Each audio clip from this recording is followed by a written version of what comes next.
Okay, good morning guys. Back for another round of the City Watch. Okay, not too many windows open, let me just shut a few things down.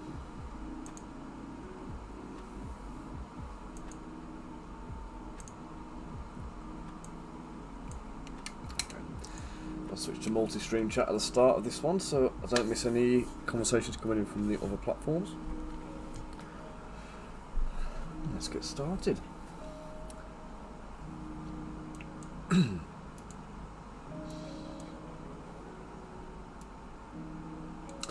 Actually, let me crank the heating up first because it's a little bit on the chillier side in here this morning.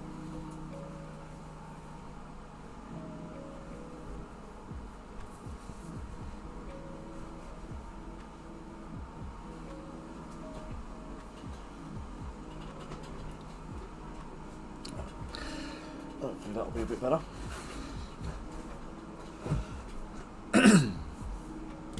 Okay, so where did I get to yesterday then? So we've got the base of the model made. I need to add a little some kind of truncheon hanger, I think, or something like that. I'll add cloaks, but they're going to be added to the models when they're actually posed, because that'll be a little bit easier to do.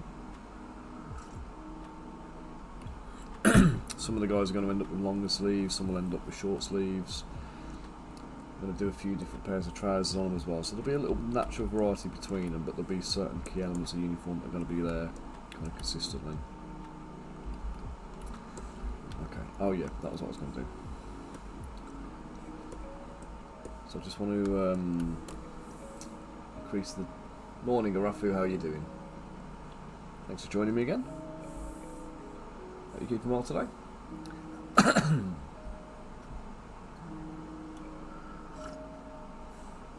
Okay, so what I'm going to do here, I'm just going to stretch the hat up a little bit because after I put the hat onto Kev's head yesterday, it looked a little bit short. So go to my centre.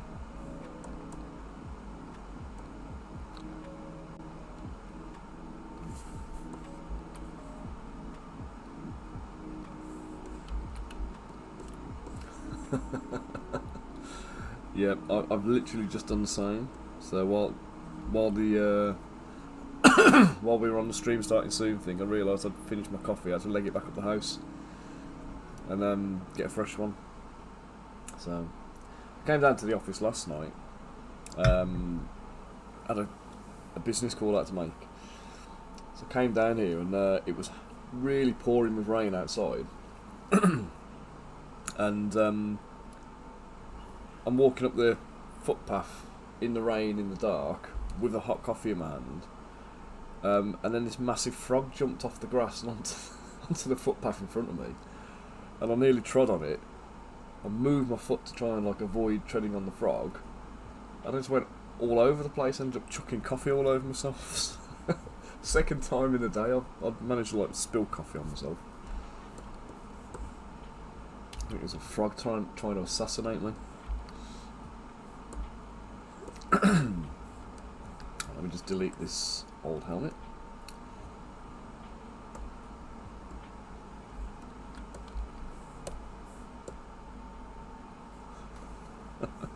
Now I like our frogs.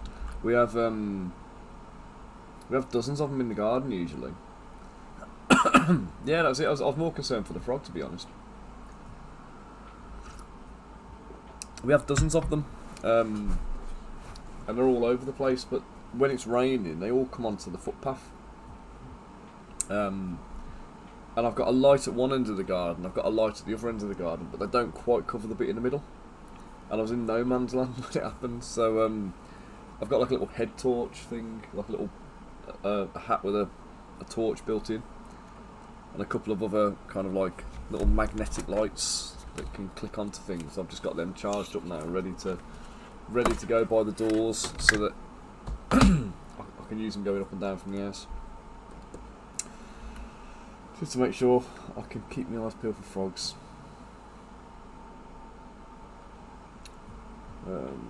Right, so duplicate the hat, let's bring it over here, let's drop it on Kev's head. Hopefully it fits a bit better now. Also going to have to give Kev a little bit of a haircut to... Perfect. Job's a good one. We'll trim his hair into the confines of the hat as well, so that will be all good.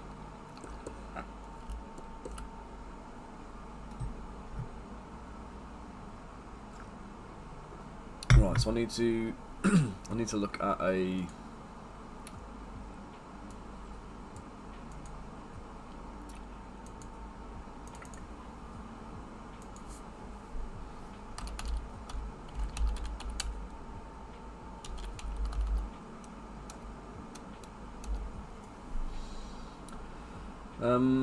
right, so if I look at modern like truncheon holders that the police would use, it's almost like a little cylinder attached to a belt and then the truncheon sticks into it.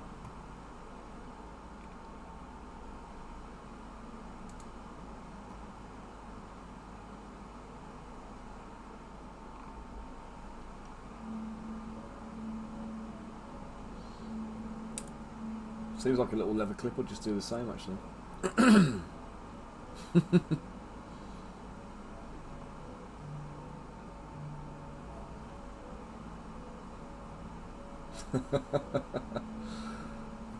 Yeah, I've got a couple of little spiders that keep appearing because the office isn't kind of, it's double glazed, but it isn't it's not like double glazing like UPVC type stuff where it's more sealed. This is like, they're like wooden frames, so there's a little bit of shrinkage on the frames. Just around the gap, just around the edges of the door, there's like little gaps and things, so the spiders do get in. But they tend to be the kind I don't really mind, like the ones that are about the size of a 5p coin. They're like quite small, little fat ones. That I don't like the ones with the big legs, the big wolf spiders. They can do one, they can.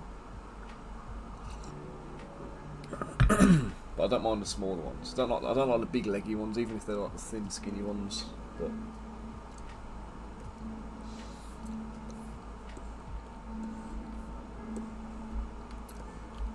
right, so we need a little talking frogs.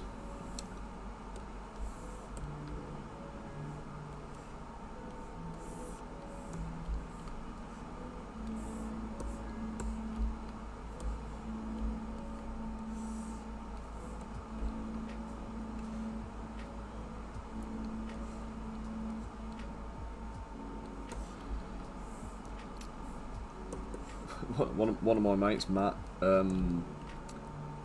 he's a painter decorator. He came around to give me a hand in the summer last year, getting my fence painted. And when he came round, I heard a squeal.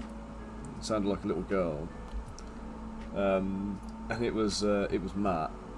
And basically, it turns out he's got a terrible phobia of frogs, and he'd encountered one of them by the fence when he was helping me paint the fence in the garden.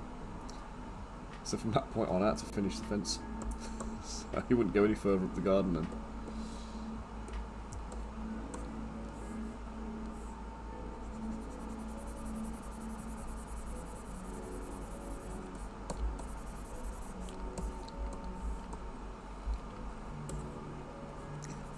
Yeah, I don't mind frogs at all.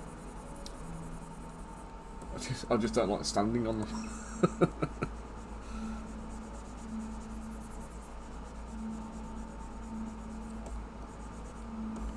Oh, balls, what have I done there?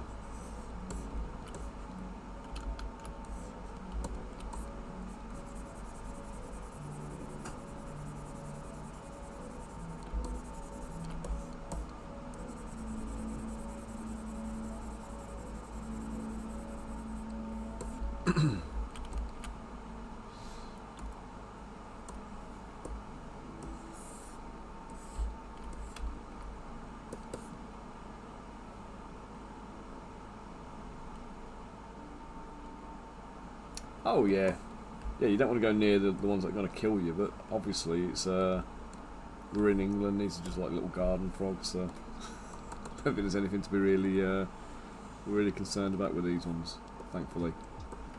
Just got to shrink that truncheon down a tiny bit.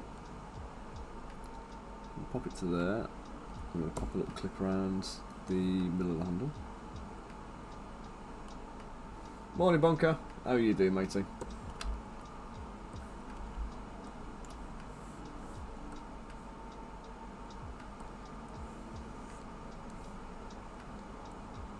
Should we do your one next?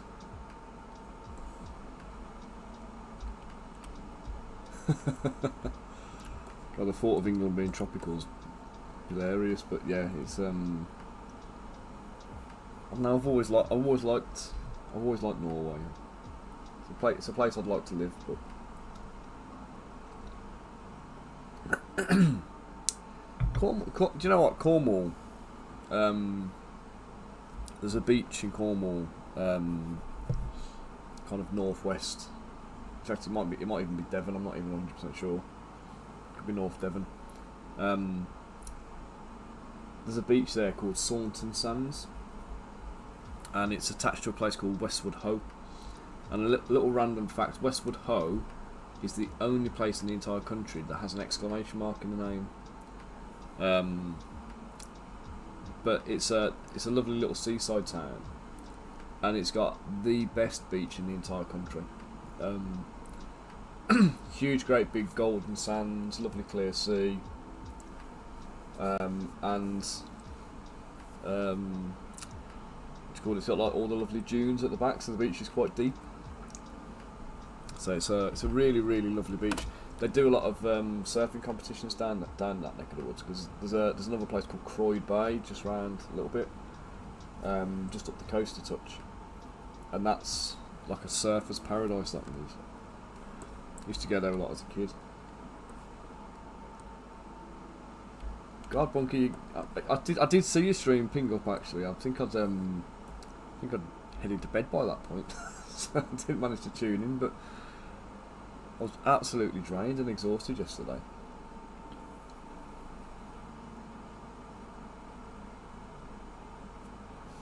Wasn't too cold, was it? It was quite mild actually in the end. I'm annoyed with myself though, because I've got a print lined up. I've got a print ready to go. Went to the finished my call that I was on. Went back down the house. Left the heater on low to kind of like keep the office warm while the print was running. I've come in this morning. There's nothing on the printer, and the USB stick's not even in there. It was still in the PC. So I must have just I don't know, just lost the plot towards the end of the thing, and just decided I'm just going in the house. Falmouth. Falmouth's quite nice.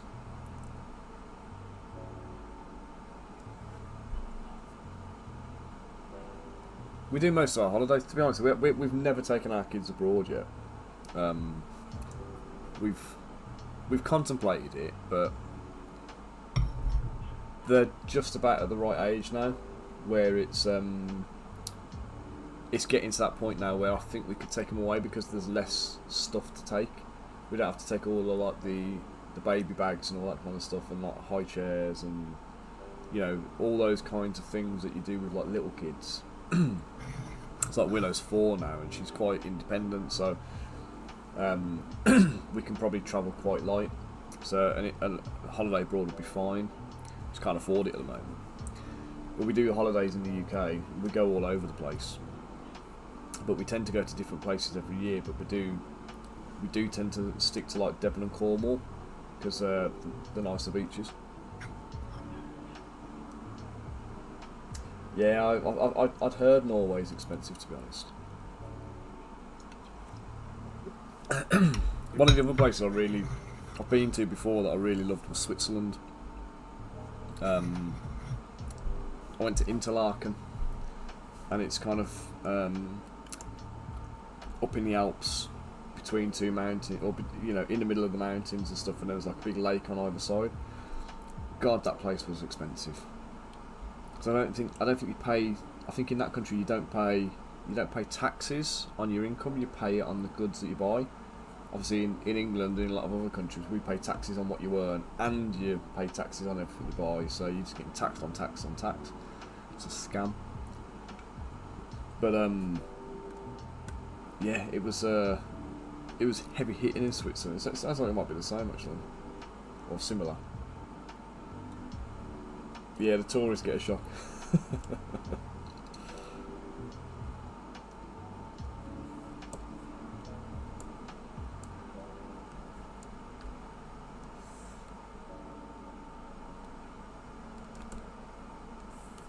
Yeah, we need to take our kids to Lapland at some point before they're too old for it, I think.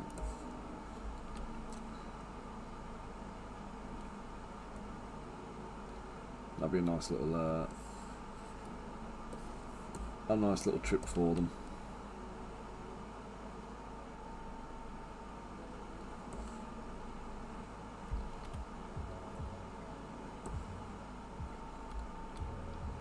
Let's put that there. So Bunker, is your like streaming like weather dependent then?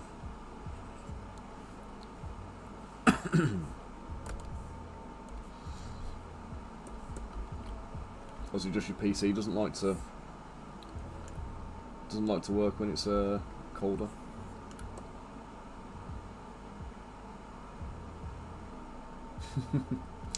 Have you ever been to South Africa? I loved South Africa, but it is proper poor. I mean, we used to go and stay in Sandton, which was the financial district of Johannesburg, and it's beautiful. You've got Bentley garages kind of everywhere. You know, there's like all this kind of like money.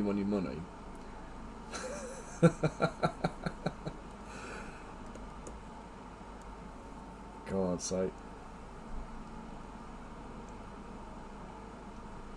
Yeah, you got all this. You got in South Africa. You got all these places where you've got like massive amounts of money. You got like the stock exchange. You got a Maserati garage. You got a Bentley garage. There's a Bugatti one I think around there as well. So like you got all these kind of like really expensive things. Like the biggest mall in the southern hemisphere is there, and there's just loads of money. But then you're literally a stone's throw away from Soweto, which is like where.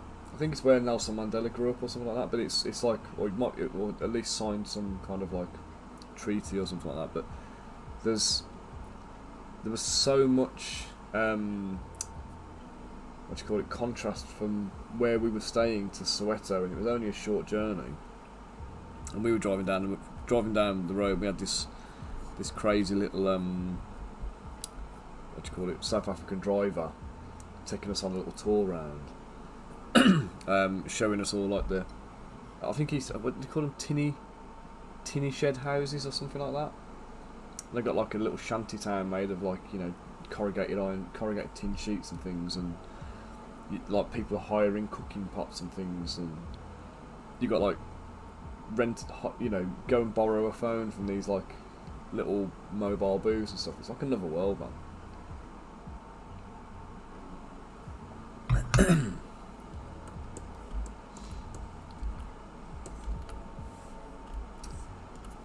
So let's polish and group this.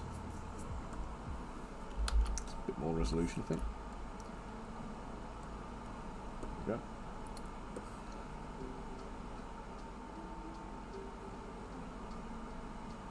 Ah, right. I'll get you, mate. Can you not run a hardwired cable from your router down the garden?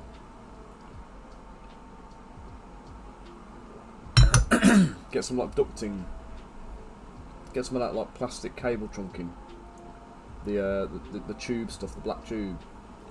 Feed your Wi-Fi cable down. Your Ethernet cable down. And just send it into your shed. It's basically what I've done here. I had to get like a 50 meter cable to run it around the outside of the house, and then like down the side of the fence.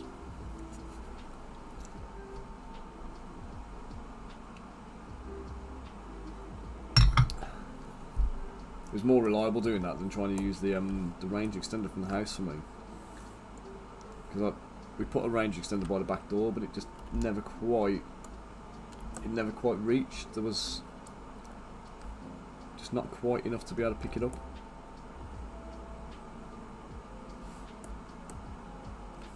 I need to just polish out this.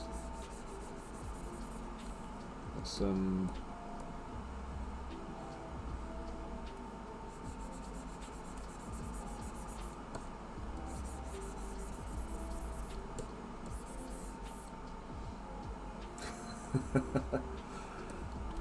mate, you know, we got like Rich and some of the other guys who do like IT stuff. You go on the grovel with them and see if anyone can get you a bit of Ethernet cable. IT guys are always throwing that stuff out.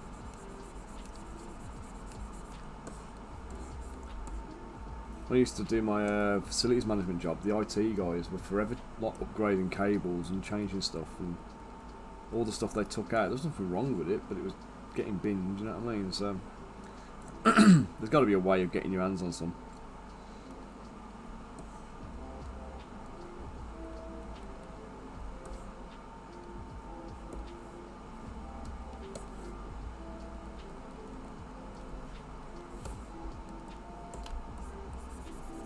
What was you doing on stream anyway, Bunker? Anything good? Anything good. Of course it was going to be good. Anything interesting?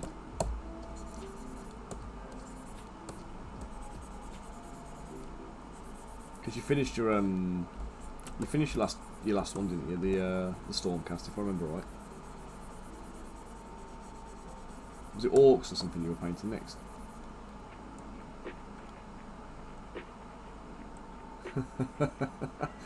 Is it your upload speed that's the problem then?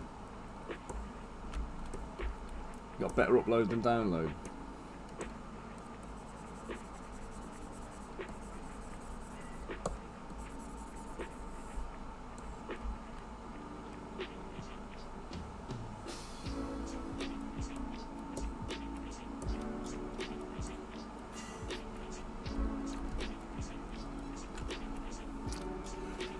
Right, let's just slice a chunk of that off because I don't want it to go all the way up. I'm going to mount it off the same belt.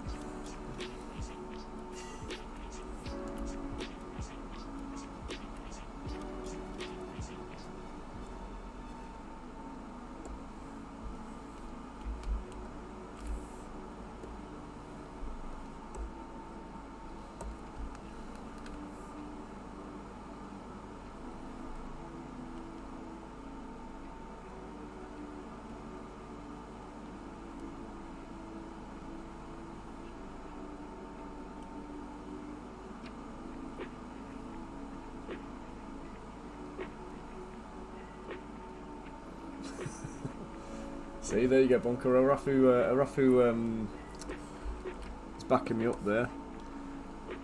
Hello, Kev. It's almost like you knew I was working on you. How you doing today, matey?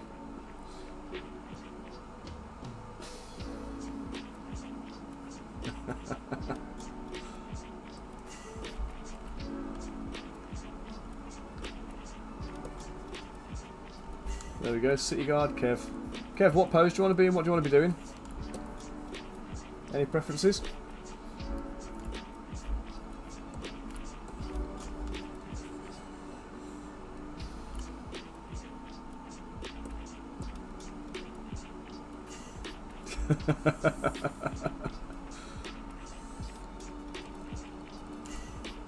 Yeah, that might be a bit prohibitive.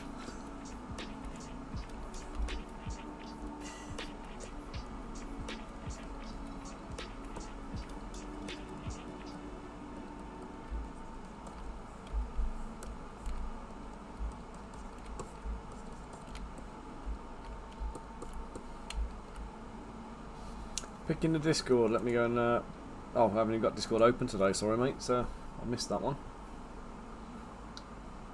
Well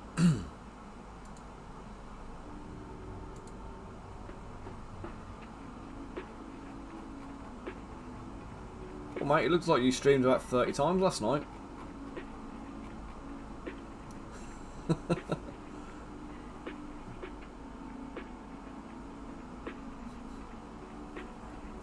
Morning Elston, how you doing, matey? Bunker, where did you post the pics, mate?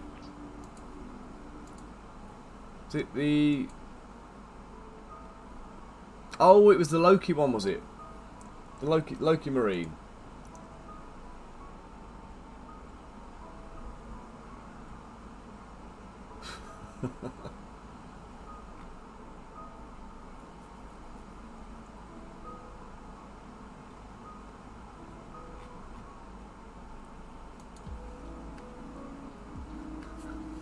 Right, so your stream just kept getting broken, did it? And you have to keep re-signing and getting back on.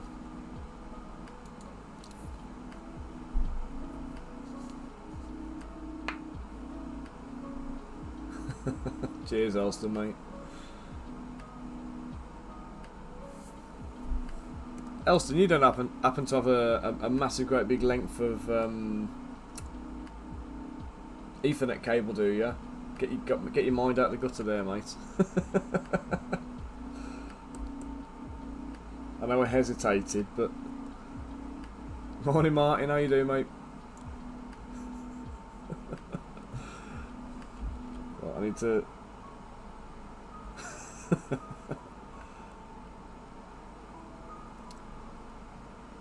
Right, we need to somehow get Bunker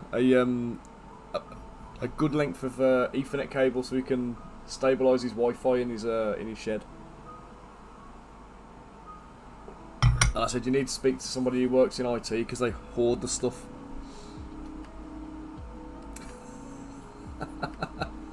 Oh, mate. What's up, man?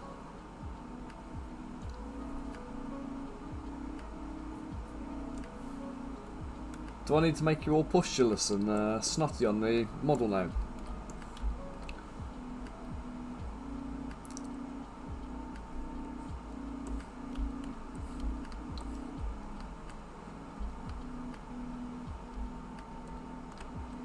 Crikey, mate. You're hoarding that just for a special occasion. Told you, Bunker. IT people, man. They love the stuff. Doesn't matter what your job is in IT, it's your sworn duty to hoard Ethernet cable.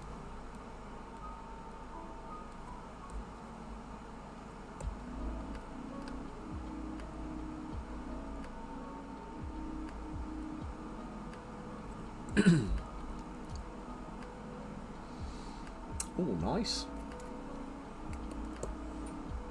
Kev, I have to say, mate, I feel for you, dude. Just get that gone before choke on, mate.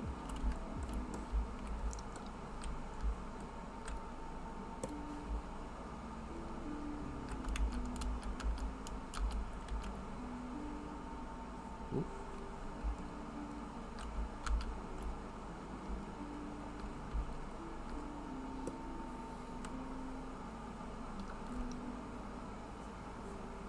What's going on?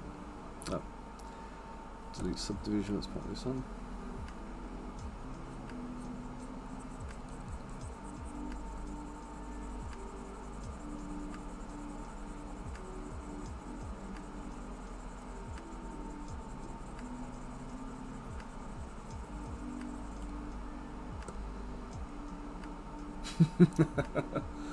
Yeah, that's it. Everything under the sun.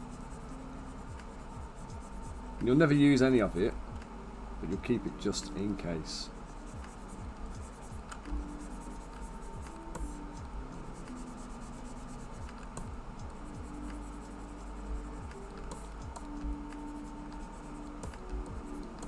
God, I never even used to work in IT, but I used to do the same thing, hoarding like all these cables. I had all these little network cables, all the power leads and stuff.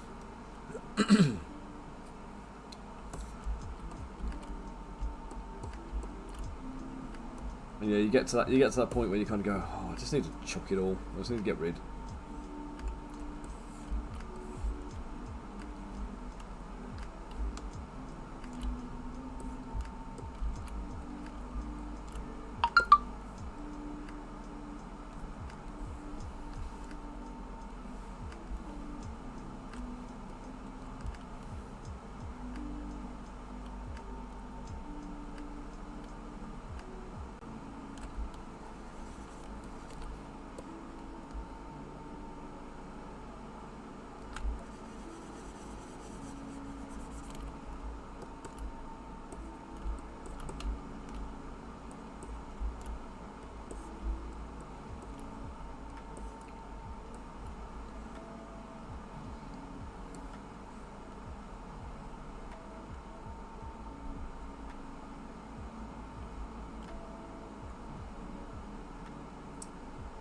Kev, you've got a Yeti.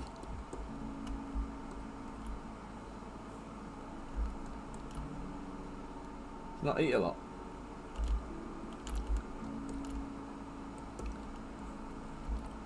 Sorry guys, I'm just perusing details on this guy now and trying to figure out what I need to add to him still. So we need a strap across the body for the crossbow. I mean, he's got to be nearly there now. There can't be much more I need to add.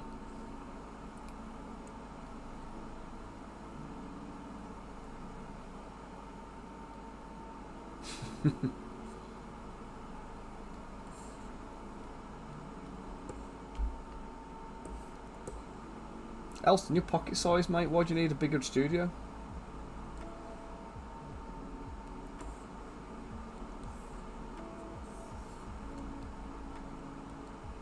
Ah, actually, mate, thinking about it.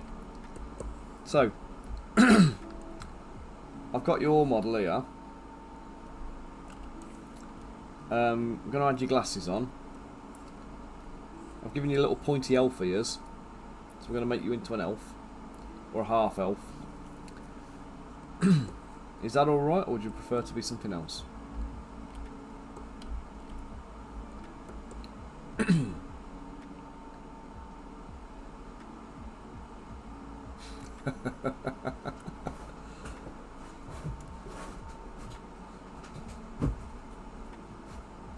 So I'm in a 5 metre by 4 metre outbuilding.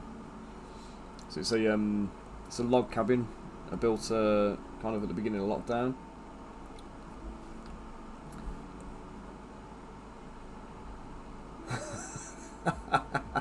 Well, I was going to go D&D elf because they're like elves in D&D are smaller than humans.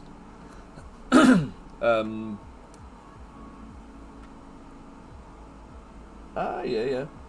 I can do that, mate.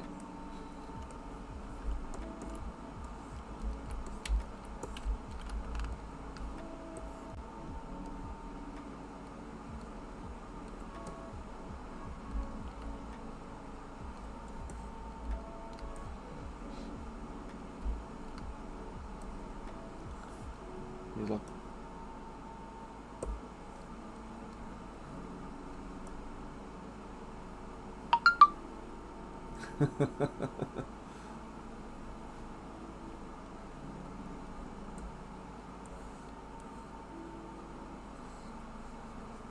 Yeah, we'll come to facial expressions a little bit further down the line, I think, Kev.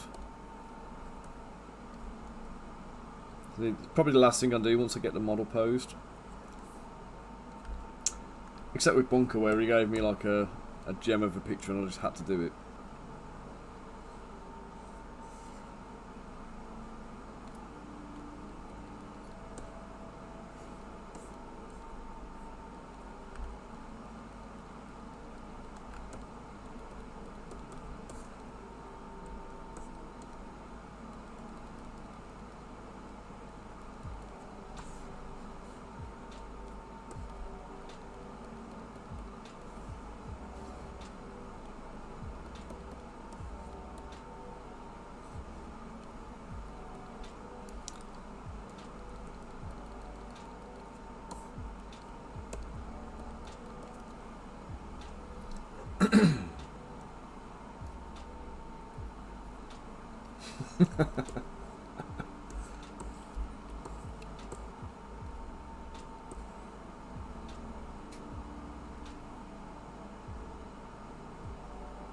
Oh, Elston's tried it, mate. I can guarantee you that. Let's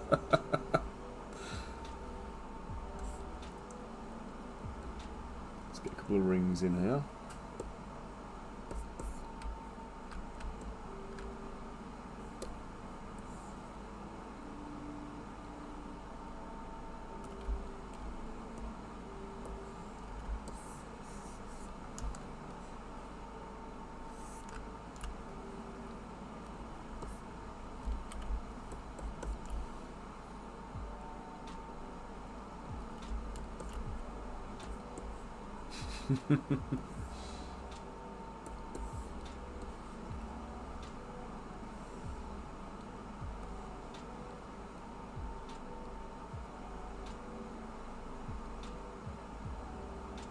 You bugger.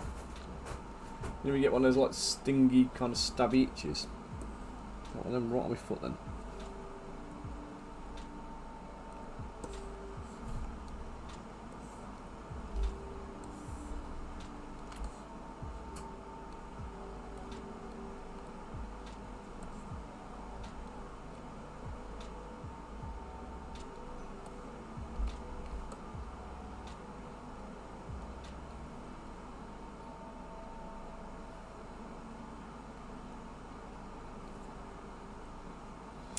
Am I ready for ChillCon? Am I, bugger? I've booked my hotel room. Hayley's coming with me now as well, which is a bonus, so I've got help for the day. So my hotel room's booked. I've got some stock left over from the last one, which is ready to go, but then I've got a lot of stuff I've still got to prepare. So ChillCon trophies are all still sat on my desk. I need to get them down to the post office this afternoon, so go pick my son up from school at about 4 o'clock and get him sent special delivery to Jojo so we can get them painted up, ready to go.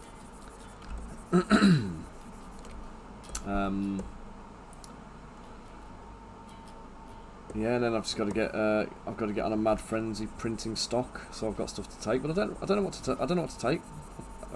I can't possibly take everything I've got because I don't have capacity to do it all. There's too much stuff in the range now, and I don't really know what people are going to want to buy. So I think I'm gonna have some stock there, but I'll just take like orders on the day as well. Kind of fulfill them afterwards, offer them free shipping and a free bonus mini for the show. So, you know, worst case scenario, people will get their stuff like another week down the line or whatever.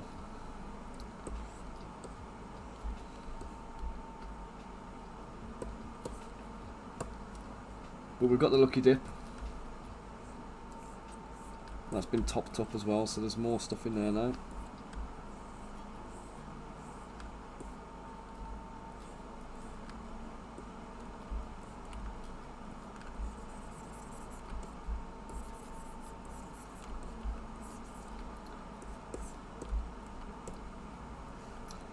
I don't know if you guys can hear it as well. The printer's running in the background, so if it's too noisy, I do apologise. It's Epax X1. It sounds like a bloody jet engine when I'm running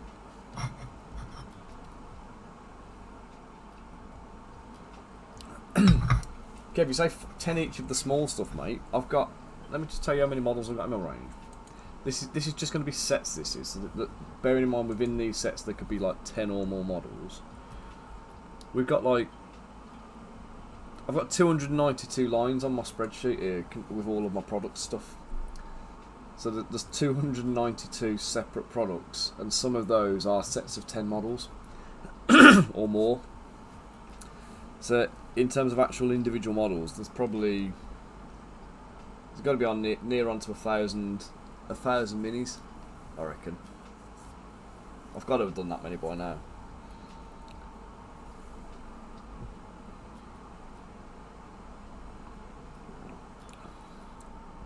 Dominic, good morning. Hope you're keeping well.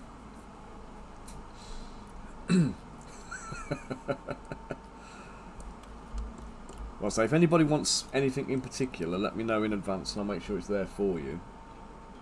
But yeah, otherwise it'll be just see what I've got on the day and hope for the best. I think we made most of our money on the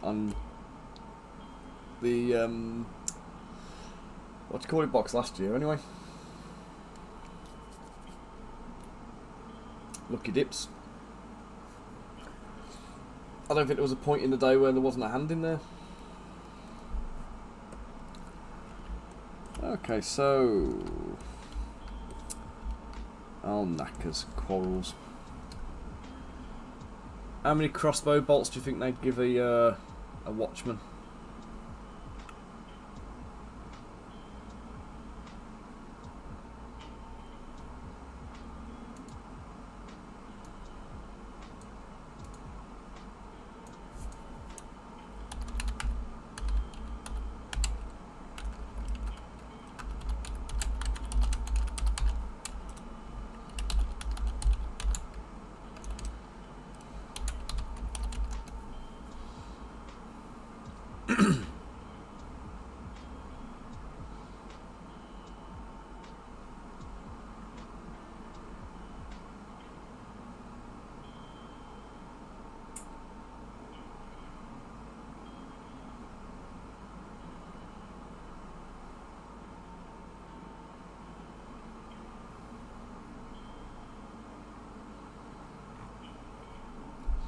That's going to be a fun one to do, isn't it? It's like Detritus,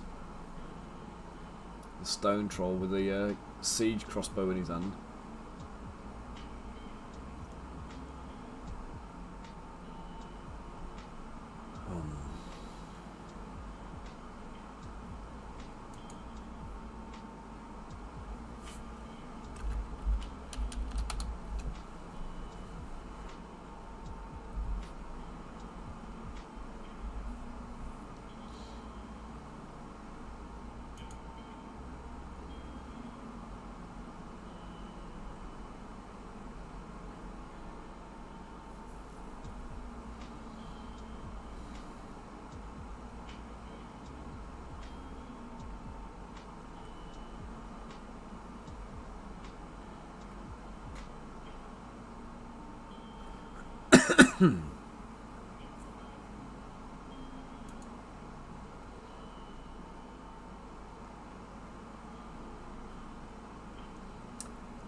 Hey Bunker, do you know what? I've just found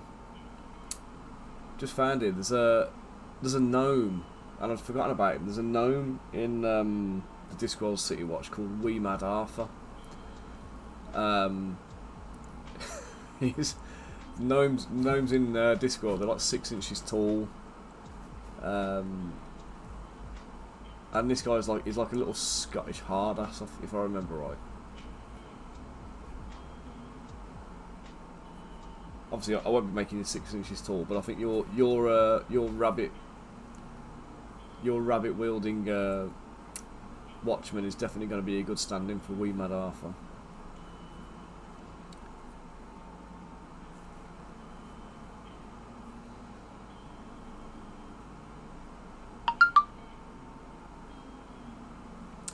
Okay, there's literally no mention of crossbow bolts, so I don't think I'm going to go wrong with this. I'll just put a few in. 6 inches tall Bunker.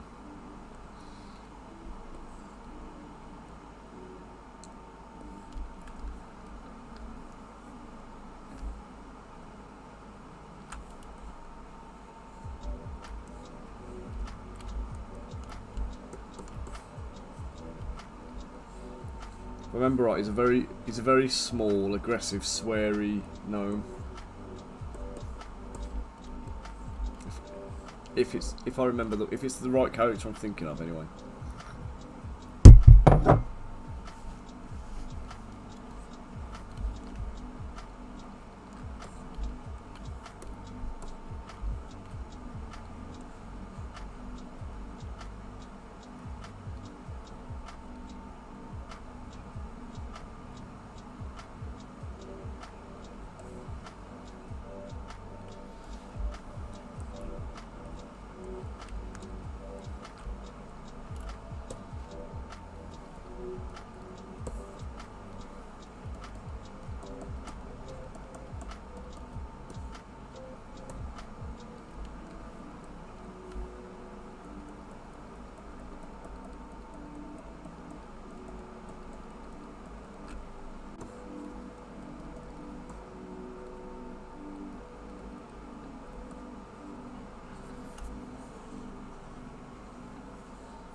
Okay, so right, that's one.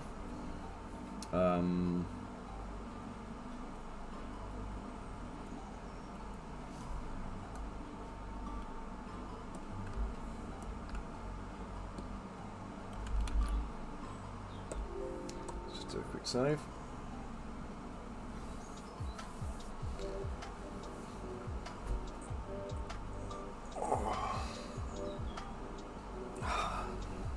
watching. Before I back seizes up.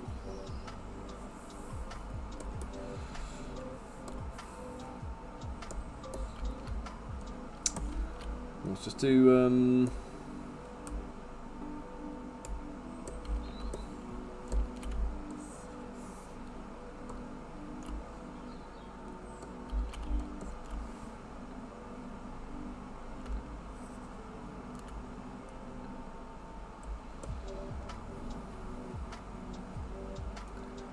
Boogie Swires. I don't know that one.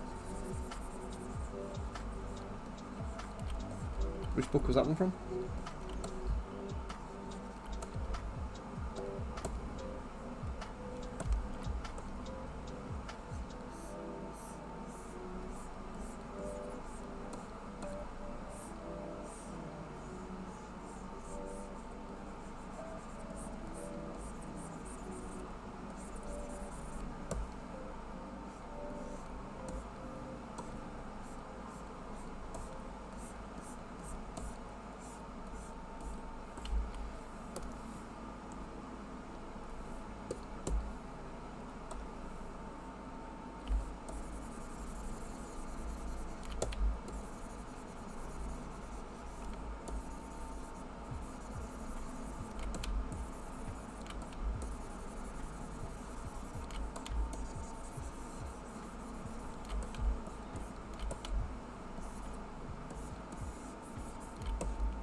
Yeah, Mad Arthur was the one I was looking at.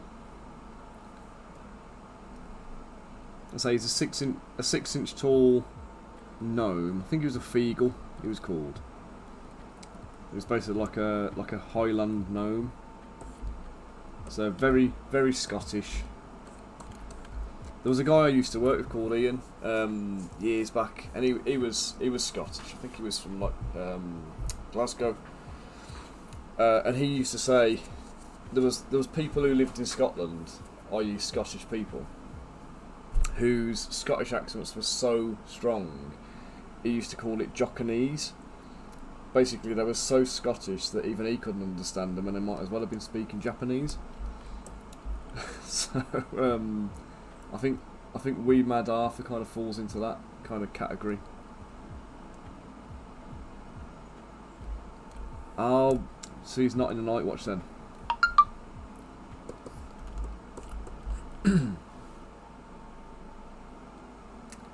That makes sense, I suppose. Right, let's get a... I was just about to do a crossbow bolt using an arrow, but I think there's no feathers, is there, on a crossbow bolt?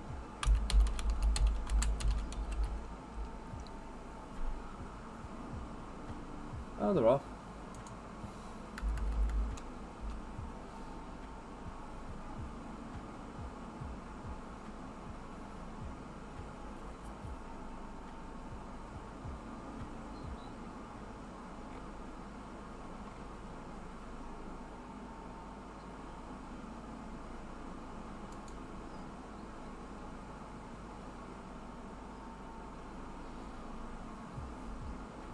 Yeah, it looks like it.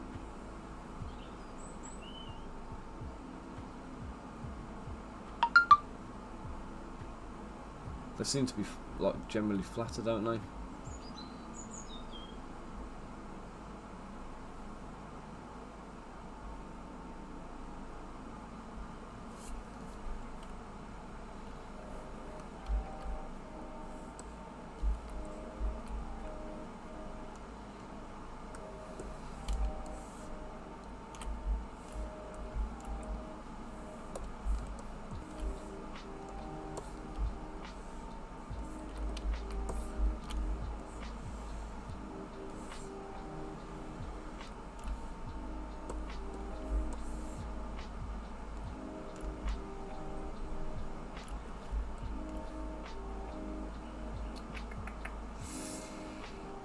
Like that.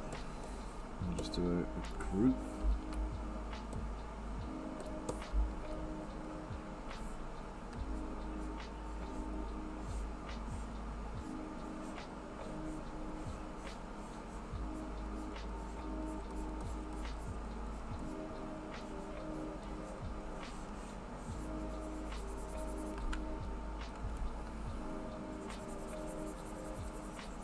How many bolts should we give them? Should we be generous, or should we ration them out like I kind of expect they would be?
A bit of stitching in.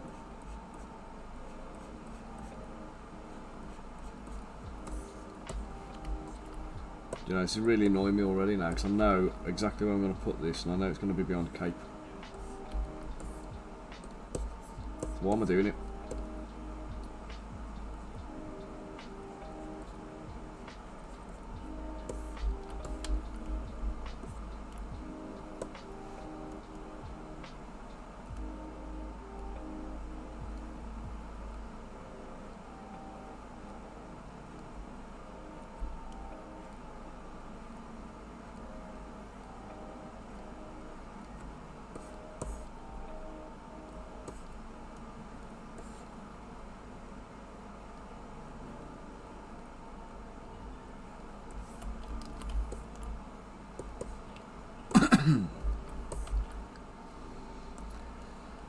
Okay, arrows, crossbow bolts. Do you know what? In homage to the original Watchmen, let's turn their spears into a crossbow bolt.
Right then, so that needs to go into the wherever it is. Oh, hidden from sight, handy.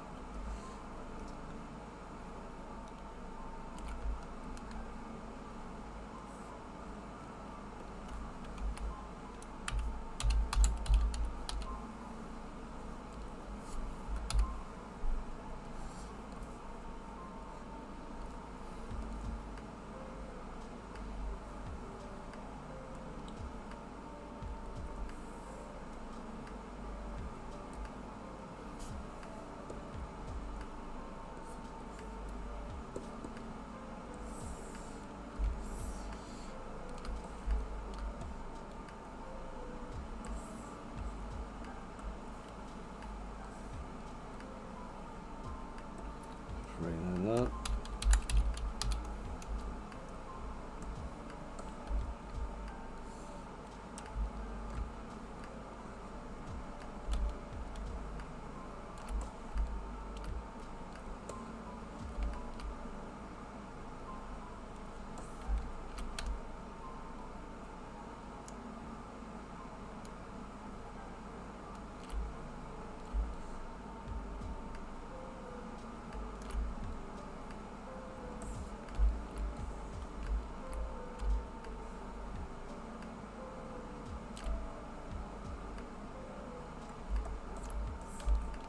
Five will do.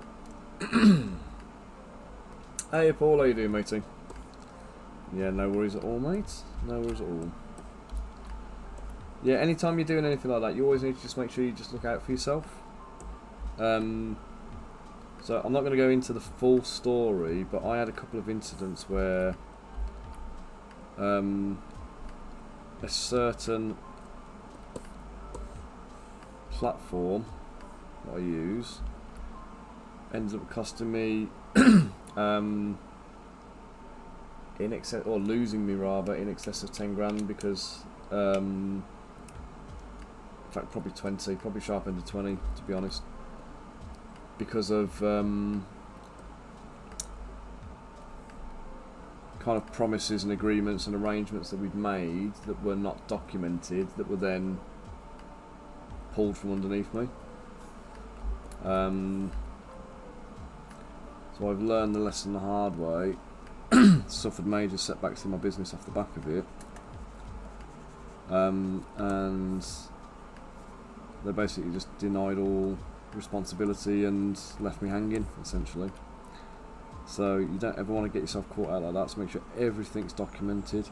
And this is in any walk of life here now. If you ever have a conversation with anybody, an important conversation, where actions are agreed, or you're discussing kind of something to go ahead, something that's going to happen and kind of go forwards, always send them an email following the conversation to just reiterate your understanding of the discussion. So best case scenario, everything's fine, but you've got it documented. Worst case scenario, they can test, or you go ahead and you do what you were saying, they don't respond to you, they can test the topic of discussion, or whatever was said, and you've always got that fallback then to say, actually, well, I emailed you the content of our conversation. If you disagreed with it, you had a chance to respond and reply. The person I was dealing with, what we would do is there'd be an exchange of emails going backwards, or a Discord conversation going backwards and forwards, with all of this all of this kind of discussion happening. But any time there was any instruction going to be given by him, or any requests or anything like that, he would always phone me, and it was always done on a telephone, on a video call, and the stuff that he would be talking to me about would be like a presentation that he'd have compiled, and he'd be presenting it to me live. So I never got the slides, I never got the copies of the what was being discussed or anything. And then when things went wrong, or when I needed to fall back on that, I couldn't because I didn't have any documentary evidence of it, because the important parts of the conversations, the agreement parts, had all happened in the meetings that weren't documented. So, and it annoys me because when I used to do health and safety and facilities management, that was one of my key things. It had to be, everything had to be documented. But I don't know, I saw these guys as like they were friends, and we got quite a close relationship. Although I will say, not with the person who actually ended up screwing me over. He was kind of like new and just thrown in at the last minute, but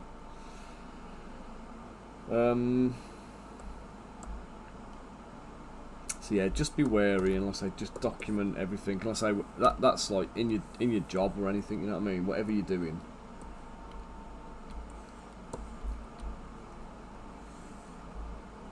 Especially important if you don't know or don't trust the person that you're dealing with.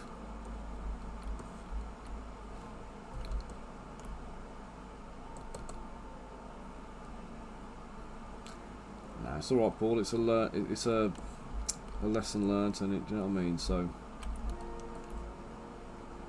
some people just suck.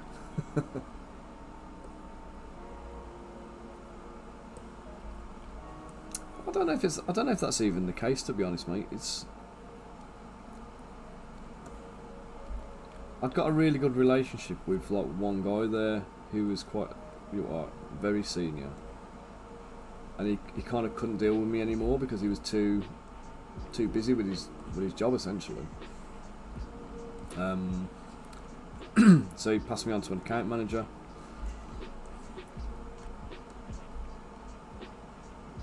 I'll just pop that there. I'll do.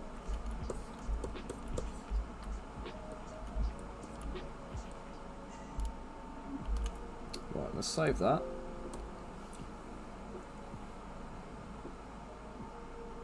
Yeah, exactly, mate. That's it. You've got to document stuff. But I say, even if the person you're speaking to refuses to put things in writing, you can still cover your own arse by, like I say, email them with, so just to reiterate our conversation, A, B, C, D, E, and then they've got a chance to come back and object. And if they don't, silence is consent. So if they don't respond to the message, and they don't one second.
So Chris just messaged me asking about miniature ranges.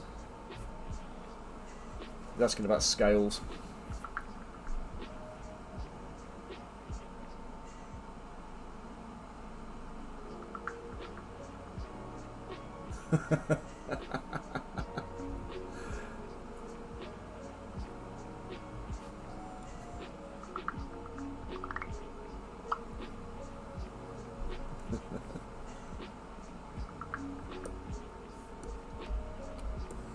Right, so guardsman Kev's ready to go. Let me just merge these bits together that I need to merge.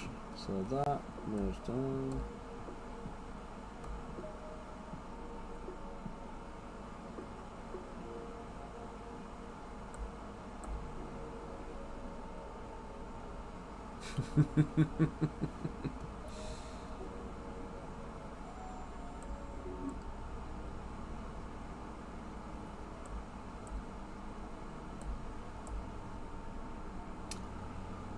Right, so we're actually getting up to...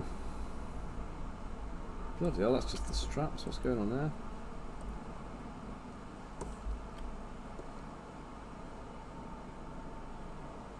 Okay, I just need to sort this out because the various straps and belts and things I've added in here seem to have got up to 8 million polys.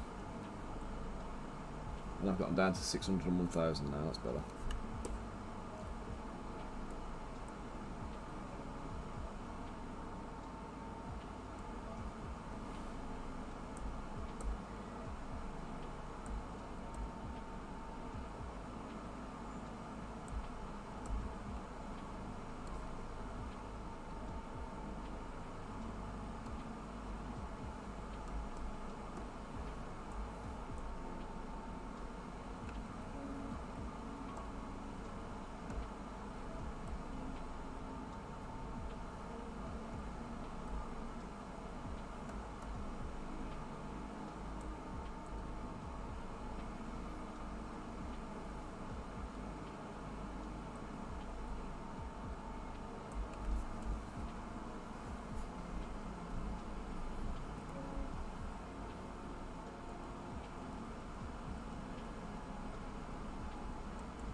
Okay. Let's clone Kev. Which may sound like a absolutely terrifying thought.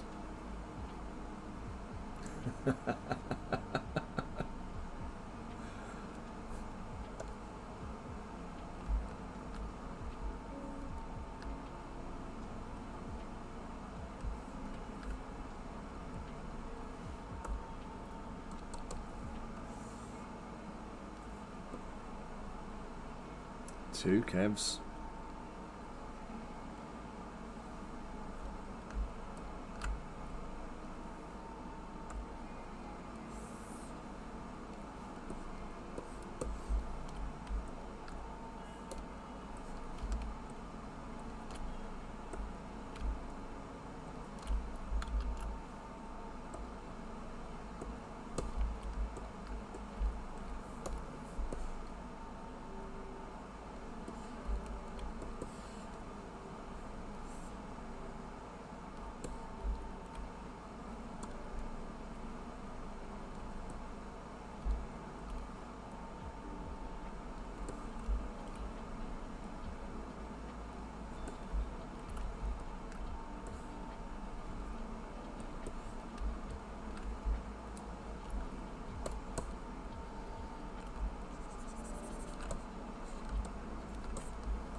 Dude, the world is pure chaos at the moment. It's the last thing we need.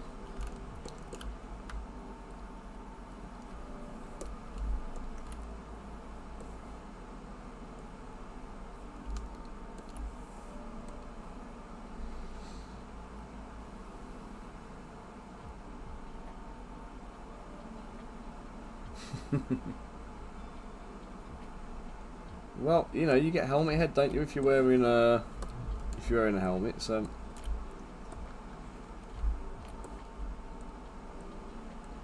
yeah, you can't keep perfect hair all the time, matey. But I have kept the original head that I did for you, so we'll save that down as a separate piece, and then you can have copies of that if you want, and you can do what you like with it. You can go full Ross and full faux hammer and make yourself a little Narcissus Legion of whatever you like.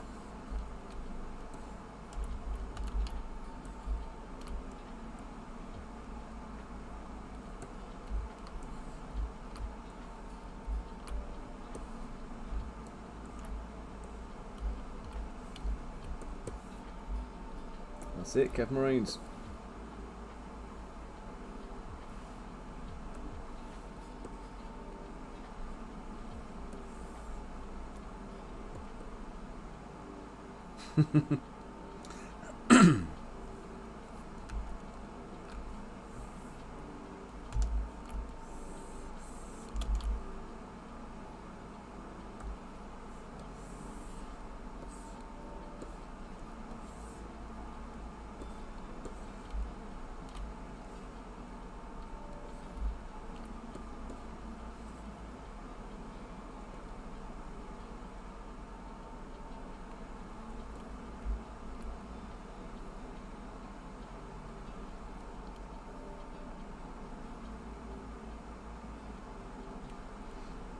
You could always do that anyway, couldn't you? They've never...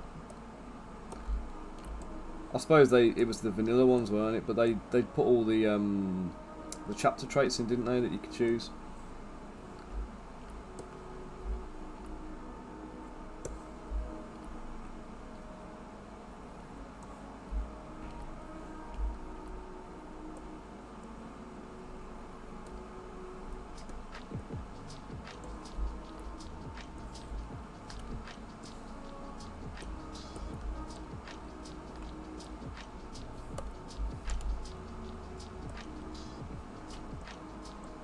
So did they abandon that then? Is that something that they took out of the game?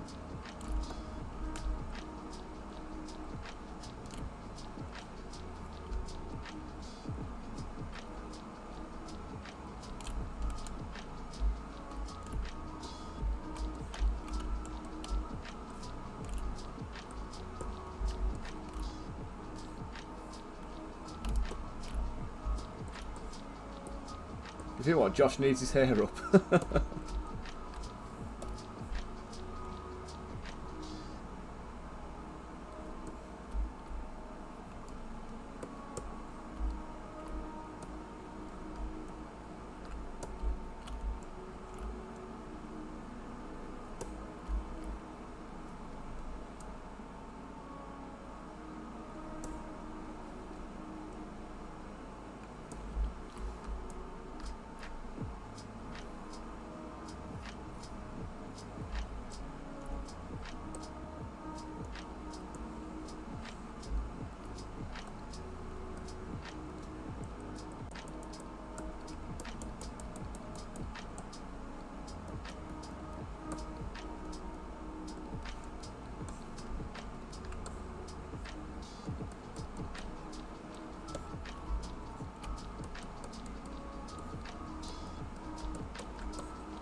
Right, so hue.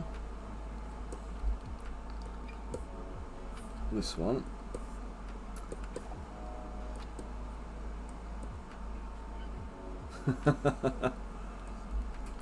Yeah, why not?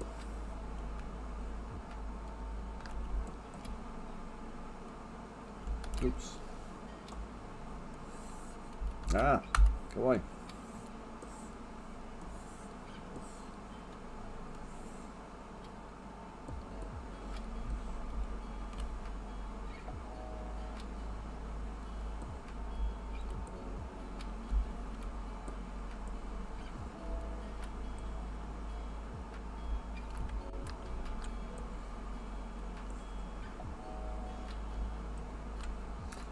This is where all of my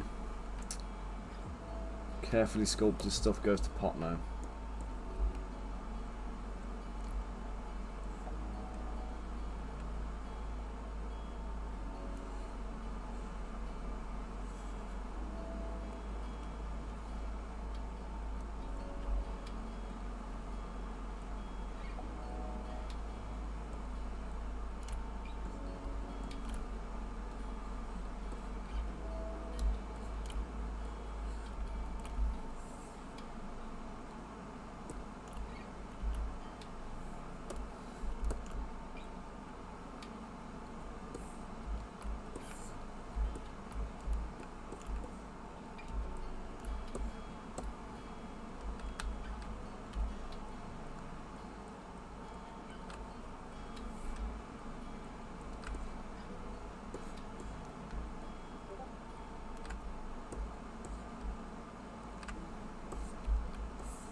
It varies. It depends on how much gear's on them. I mean, these guys have got quite a lot of gear.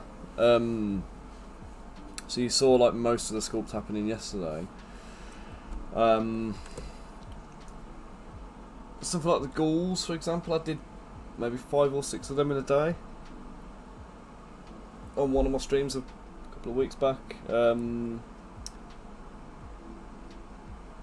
Some figures I can do in like 4 or 5 hours, start to finish. Some figures take 12. It just depends. These guys, if I was using the same body type, I'd finish a set of these in a day. But I want to customize them a little bit more. So yeah, it's obviously gonna take a little bit longer. Hopefully not too long though. I'm hoping it's not gonna be you know, one of these jobs that you start and regret immediately. Do you know what I mean? The ones that you just know are gonna take forever.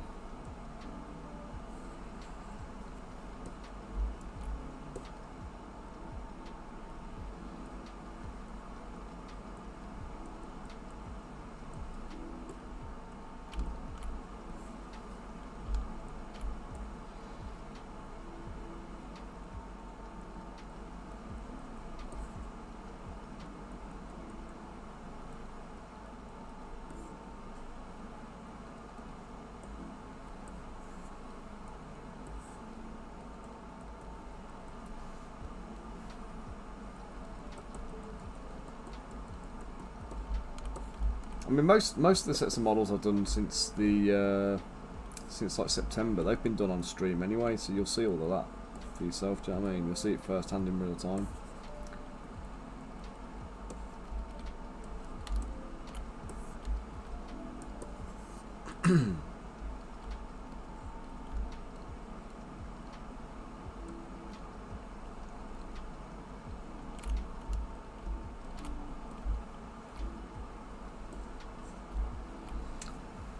Oh God.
To mute my phone.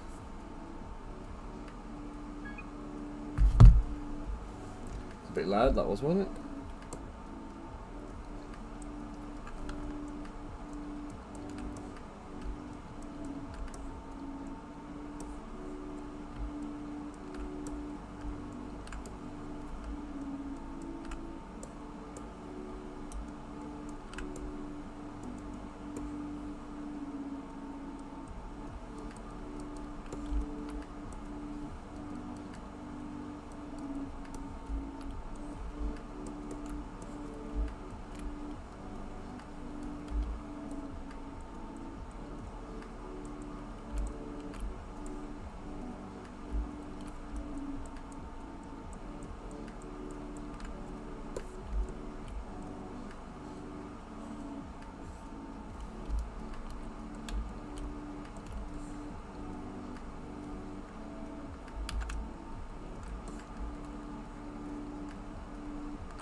There's the breastplate I'll put aside for him.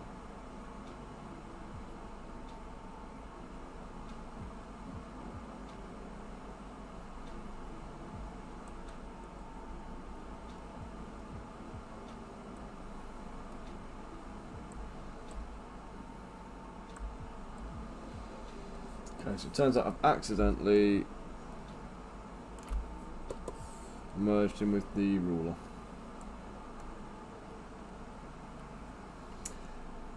Do I run heat pads when it's cold? So you need the resin to be warm, Bunker, or warmish. So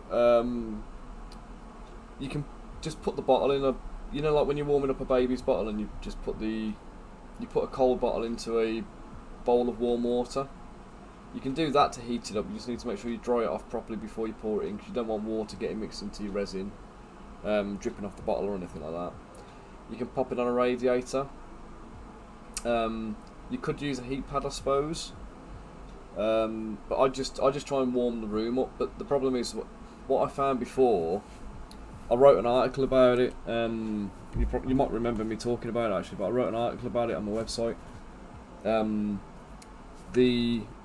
In fact, I'll demonstrate and show you.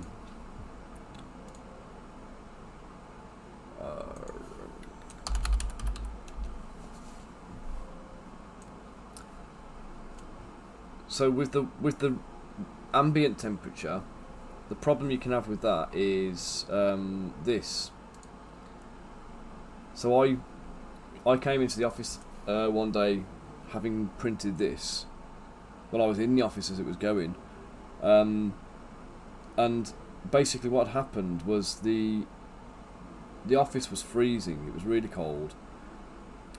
I'd put the heater on in the office, and the ambient temperature had warmed up. It was quite warm still, and because the ambient temperature warmed up, I started printing.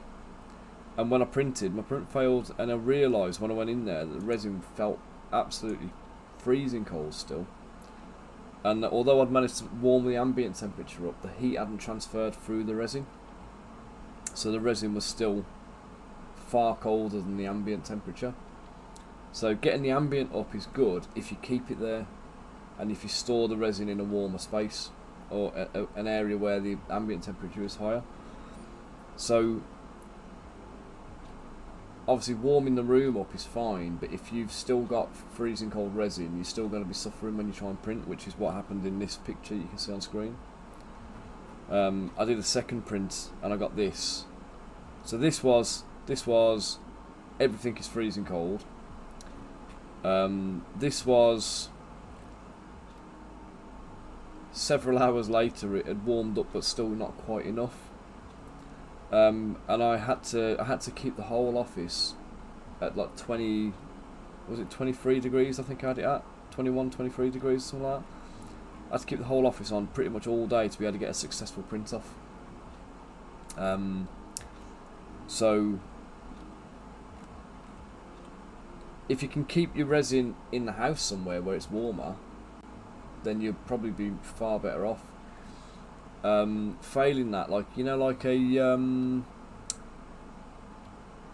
cooler box or something like that would probably help to insulate it a little bit if you keep it in a cooler box. Even if you keep it in the shed.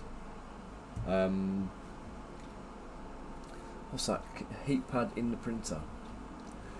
So yeah, if you want to insulate your printer, do you know what I actually saw? Let me just have a quick look.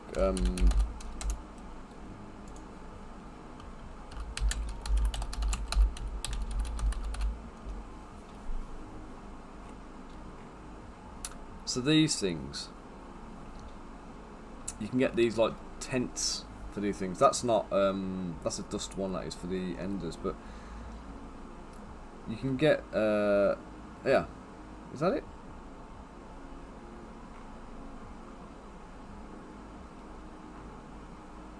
You can get them where they're like foil lined and insulated, these like boxes, like this one. Let me just check. Let me just add the word insulated.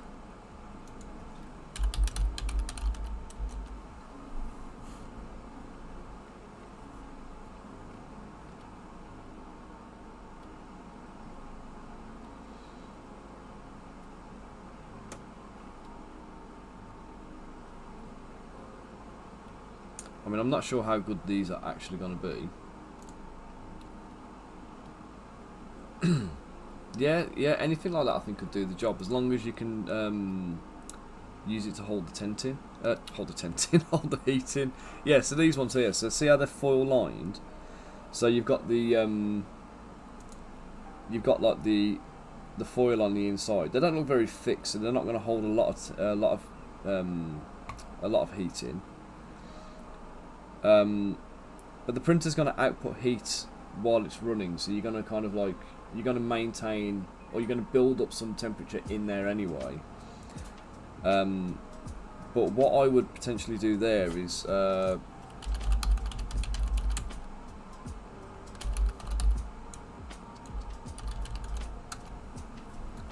pop one of these in. So these are like little heaters. You can get them like a foot long. I had one for my EPATS X10, and I actually used to put it inside the print chamber because it was big enough to kind of accommodate it. But plug it in, very, very low electric usage. It doesn't get kind of like mega hot, but it will warm up. And if you're using it in like an enclosed space, like one of those little tents, then it should do pretty well. And like I say, you can pick these up for like, what's that, 11 quid there for a 1 foot one. You only want a foot long one. You don't want anything like really bigger than that.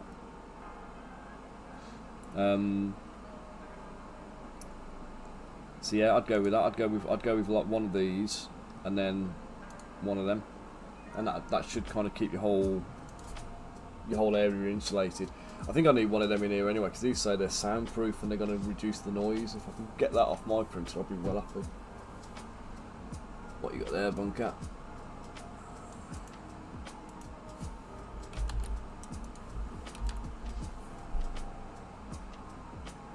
Oh yeah. Yeah, to be honest, I mean, you could probably pop that inside the print chamber, couldn't you? I would imagine. Stick it to the inside of the printer hood or something like that. I wouldn't say put the printer on top of it, because you've got electronics in the bottom of the printer, and they're going to be generating heat, and you've got fans in there to kind of extract the heat. So you don't want to be adding heat to the bottom of the printer. You want the warming to happen in the area where the resin is. So I would say maybe if you were to take like the small one of these, for example, it's like 15 centimeters by 14 centimeters, and put a little bit of Velcro on the back of it, you could maybe Velcro that to the inside of the printer hood, so that when you're printing, you'll have the whole thing over the top, the whole hood over the top of the printer, and then that would be like warming up the inside of the print chamber. That'd be more beneficial, I think, than trying to warm the bottom of the printer. Obviously, putting it underneath the printer and then putting an enclosure over the top, this would still kind of warm the enclosure, so I think you'd be okay with that, but I'd be wary about overheating the electronics at the bottom.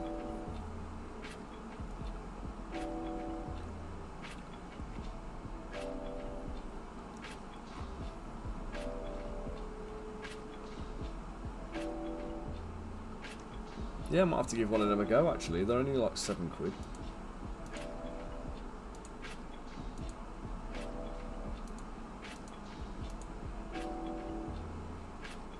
Gotta be worth a try, hasn't it?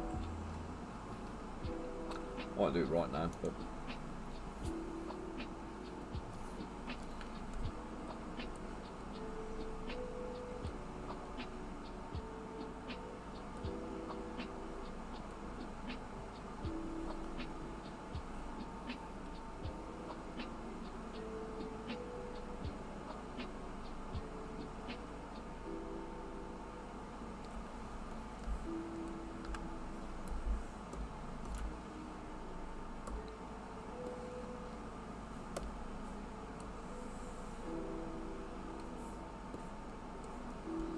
Right, let's turn this one into Bunker's little character.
Whoa.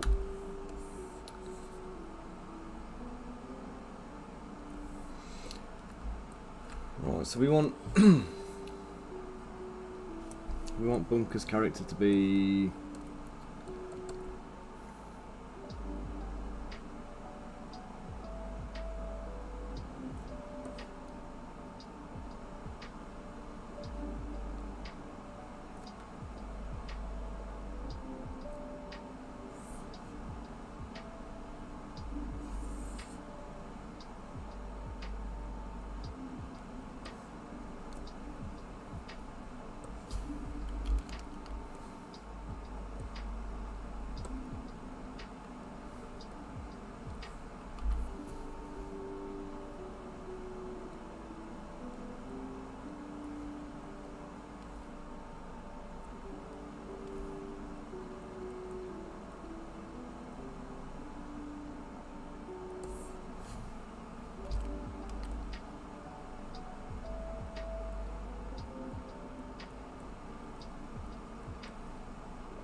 Yeah,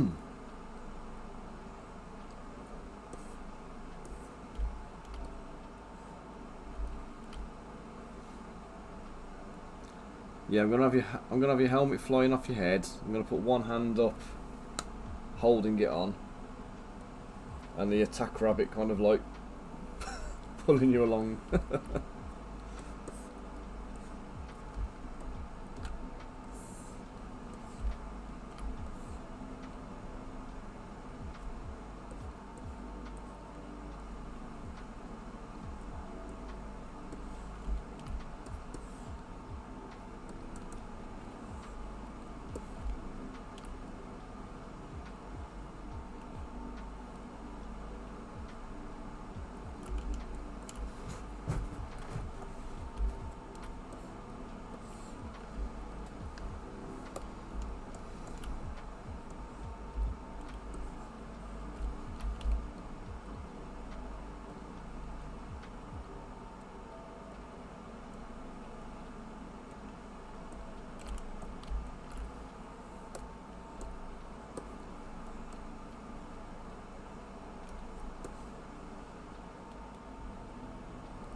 I thought something was off then. I didn't rescale your belt, did I?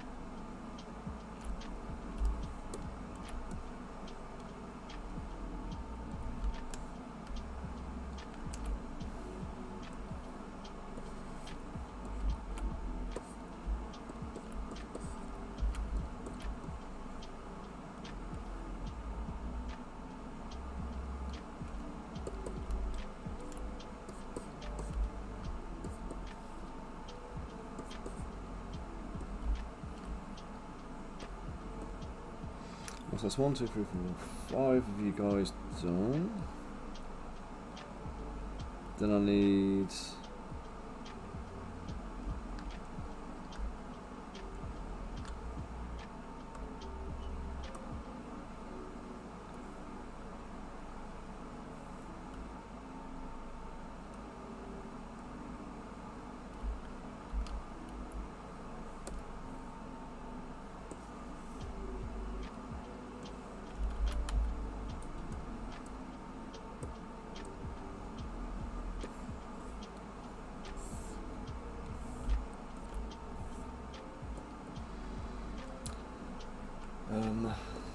let's do Red Straw Baby next, and Nerd Harla. So that's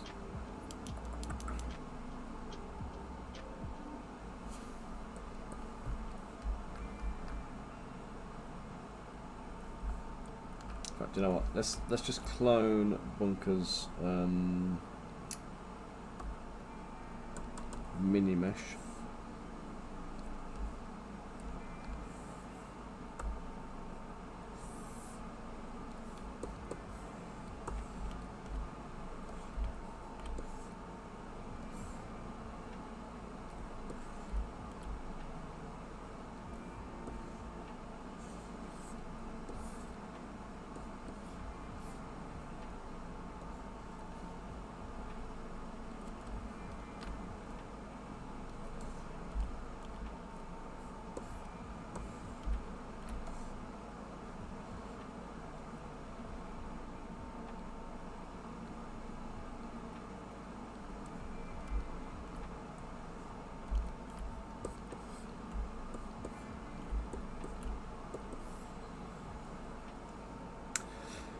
Right, let me just reorganise these so I've got them all in a done pile.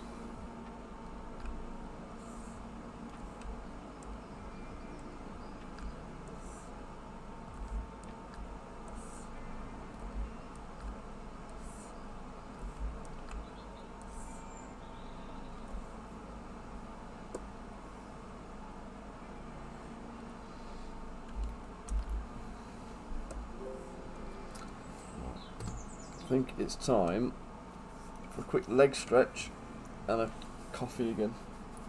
So I was going to put you guys on a BRB for a minute. Oh,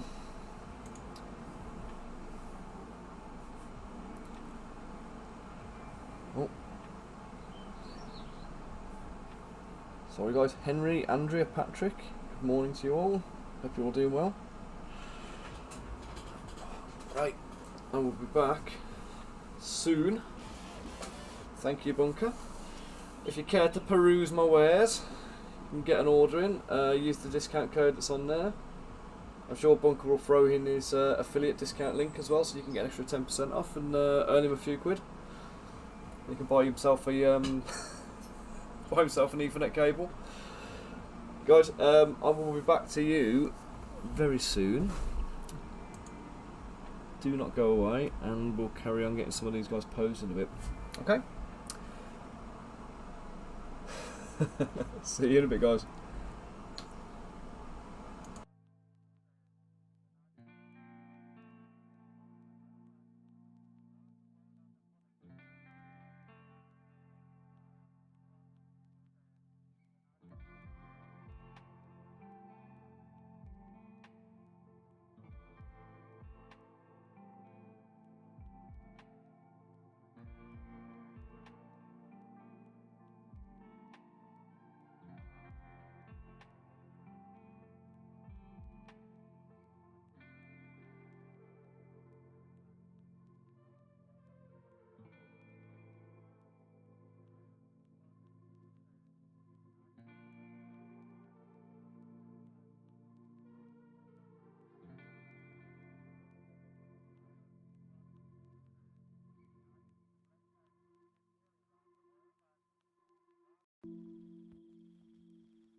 And I'm back, guys.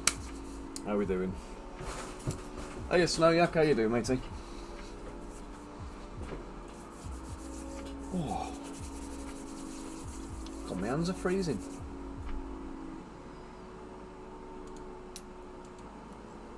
What then? Where do we get to?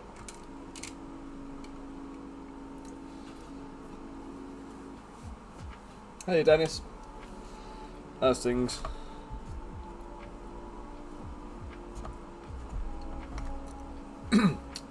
Very good here, thank you. Oh, a bit achy though. Train ride. Anywhere nice?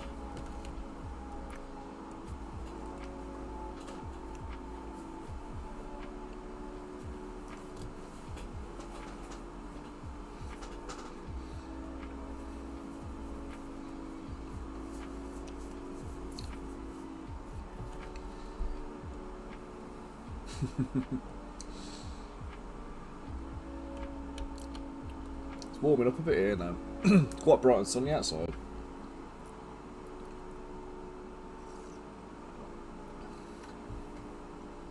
Dennis got the sack. Oh mate, sorry about that. That's never good. Giving you some notice.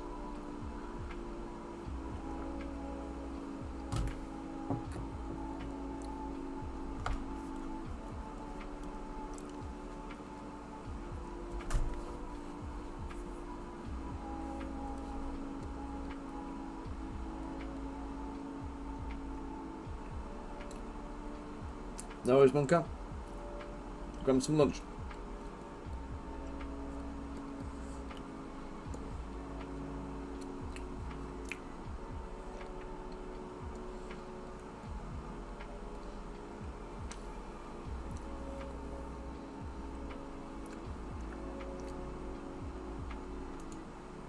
I know what I need to do.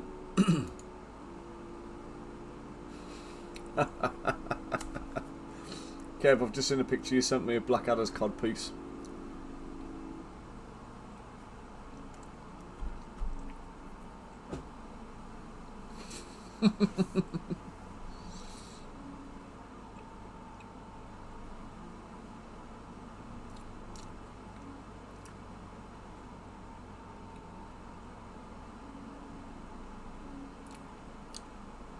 Dennis, mate, that sucks, man. See, as an employer, they should be looking to provide you with assistance there to help make sure you maintain your internet signal if it's a, you know, a hardware problem. Not sack you for it. How are we doing, Rosie?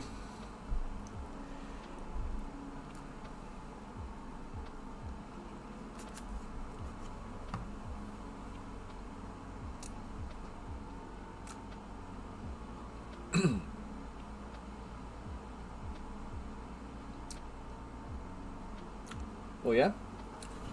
And your internet connection that you had to use to do their job?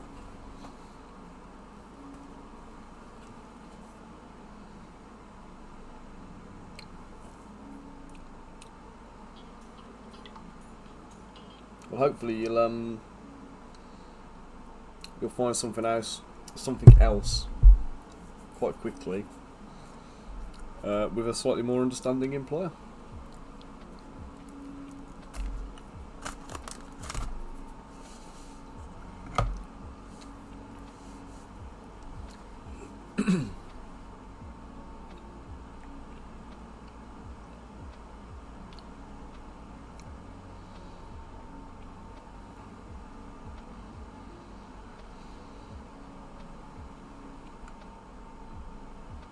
Okay, so I need to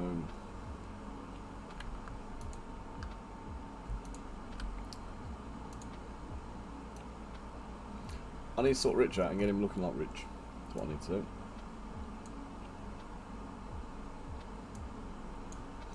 Well, that's good at least. If the agency are saying they can accommodate you.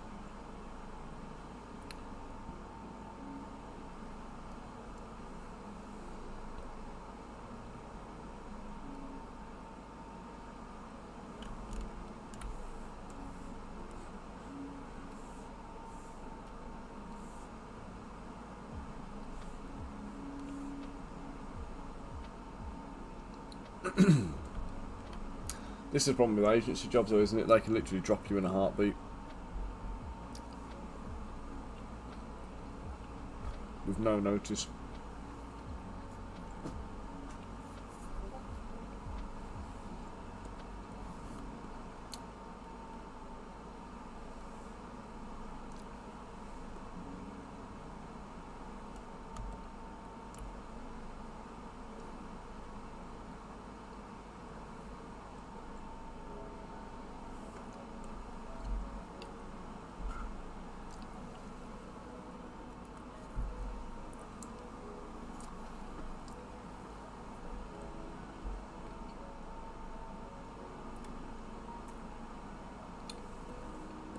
Mate, at the very least I should have only speak to you about it before they just dropped you. If you're doing the job and you're doing the job well for them, do you know what I mean? It's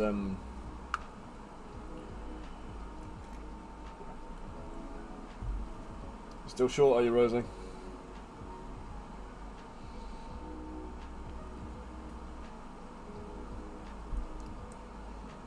Hard times, innit?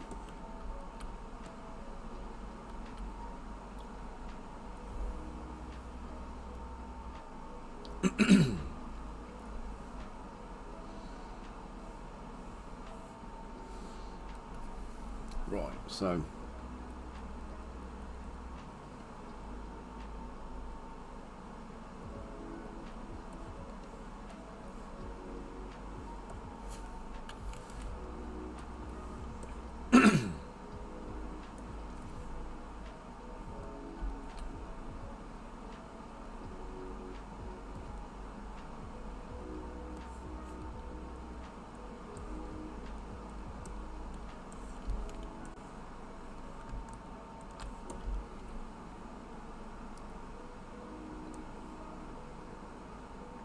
oh yeah, they did, mate. They failed entirely.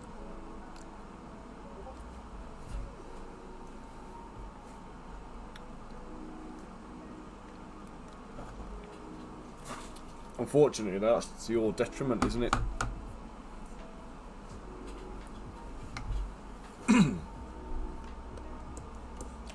They fail and you suffer for it.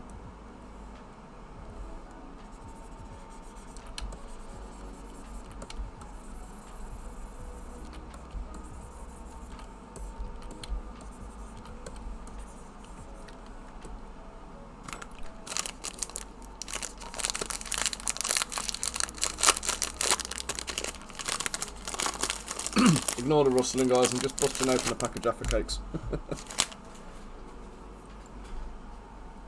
To go with my coffee.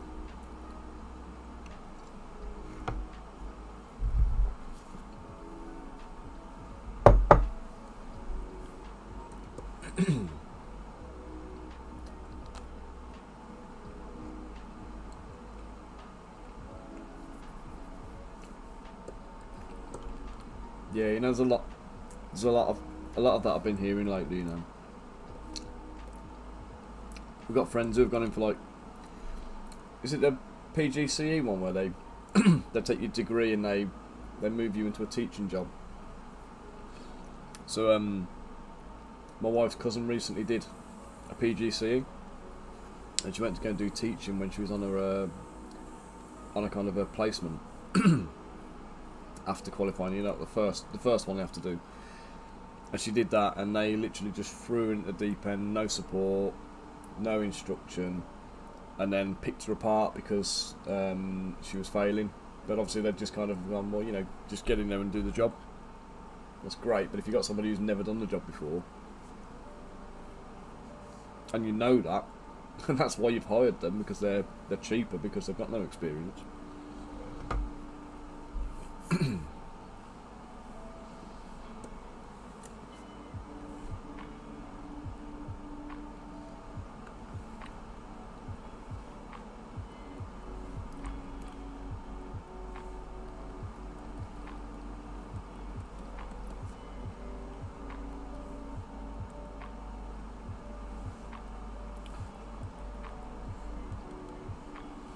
I feel like this is really frustrating, this one, because with Rich, he sent me so many photos and I was working off them all, trying to like go between them, and I got it looking about 85% of the way, and I feel like the last like 15% is literally just like teeny tiny little minor tweaks.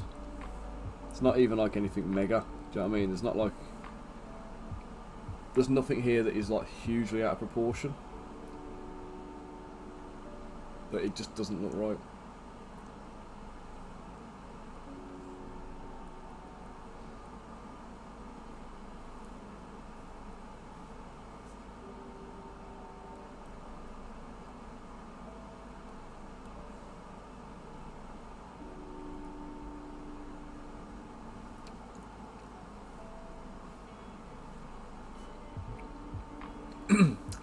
Yeah, Dennis, so I have to say, when you're working from home as well, and you're doing the job remotely, you're not even like, you haven't even got colleagues that you can lean on to kind of ask for assistance, have you? You haven't got that network that you would otherwise have.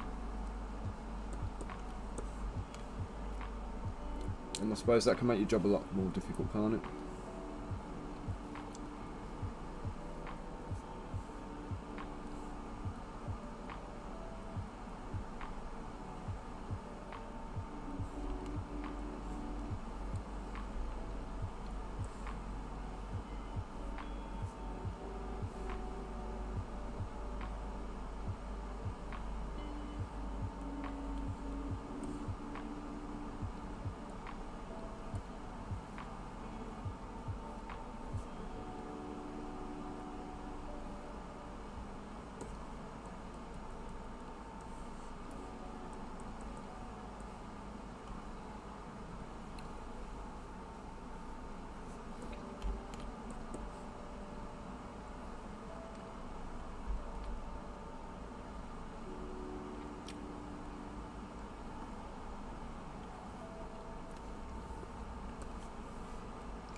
I think I've got it.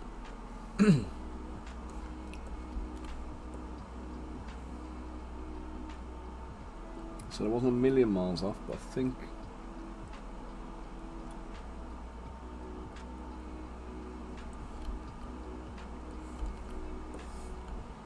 we've got him now. Better save this, I don't remember the last time I saved.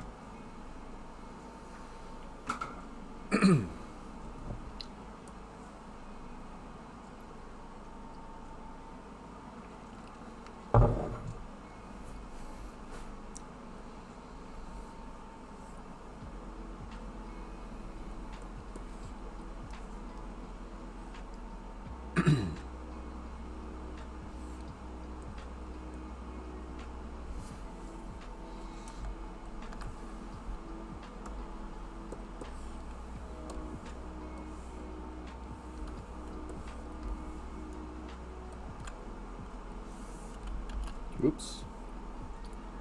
Just duplicate his head now. Ah!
Dennis, just a thought, mate. Do you think this gives you an opportunity to zone in a bit on your miniatures? Maybe do like a little Kickstarter for them or something.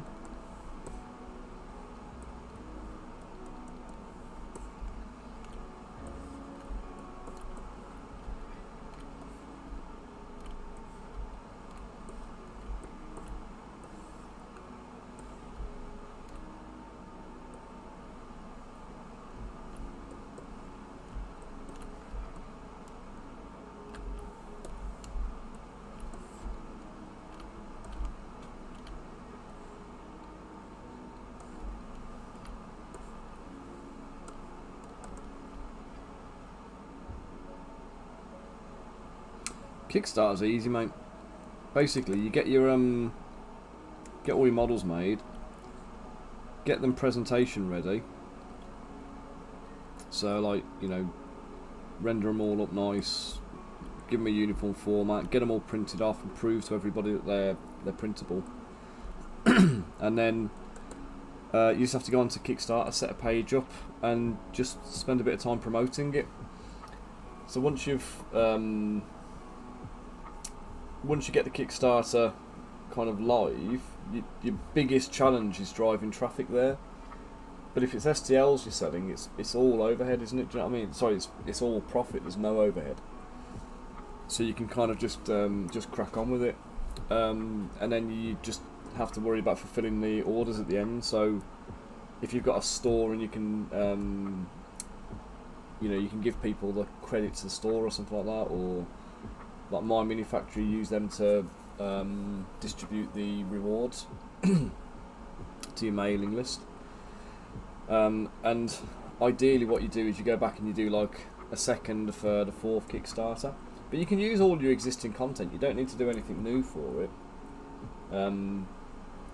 If you don't have a big following already and a huge customer base, then a Kickstarter is just a good way of getting seen. It's like, a way of tapping into a marketplace and building your reputation.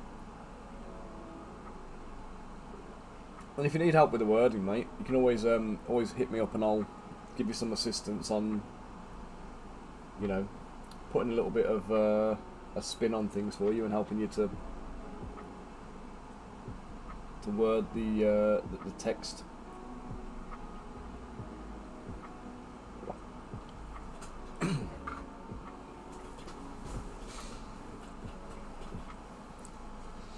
It's quite easy. It's quite an exciting thing to do, actually, as a kind of a business owner, because you kind of end up what's the word? Like following it and checking in every 2 minutes because you want to see if anybody else has pledged into your campaign and stuff. But the pre-marketing is always going to be a kind of a major thing for you. So you need to make sure you spend a lot of time and effort kind of promoting it, and ideally you don't want a Kickstarter to be a surprise to anybody when it drops. Like, they need to know it's coming so they can kind of get excited about it. And with your stuff, if I'm right, does your stuff kind of fit in with the battle tech, is it, and the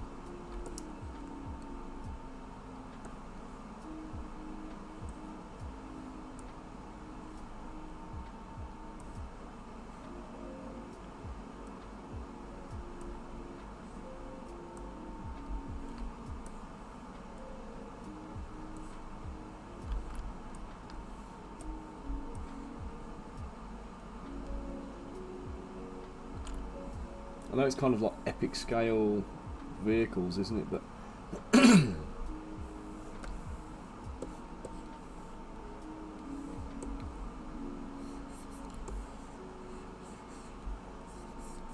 yeah, you can give people as much or as little as you want. But my one bit of advice for you on it would be,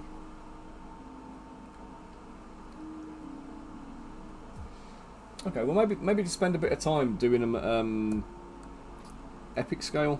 Just get them ready to support at epic scale, which is 6 mil, isn't it? I think that's where you think most of the market's going to be for them.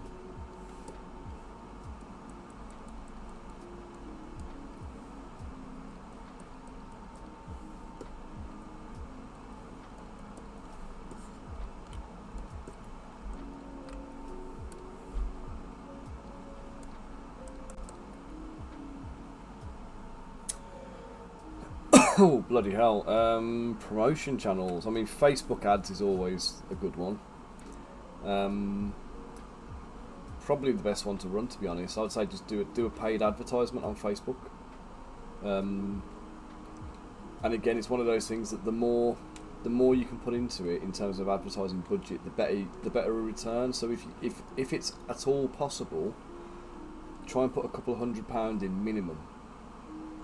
And you want to try and build that list up to the following list at the beginning of the Kickstarter before you launch. If you can get that to about 1,000 or so, I mean your conversion rate's tiny on that. So, but if you can get like 1,000 people following the campaign, I want to say something like 10% or something like that might sign up.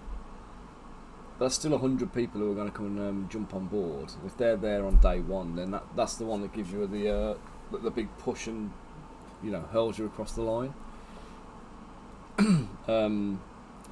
But there's loads and loads and loads of Facebook groups for kind of like Kickstarters and Kickstarter games. You just need to kind of join the right ones.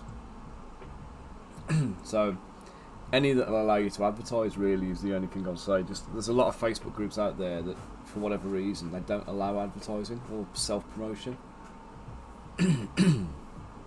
I mean, you can also go on Reddit, but Reddit will never let you promote yourself unless you like paying in certain channels or whatever. But if you wanted to use Reddit, you'd need to get somebody to basically promote it on your behalf. So I've been playtesting this brilliant game. What do you reckon to it, guys?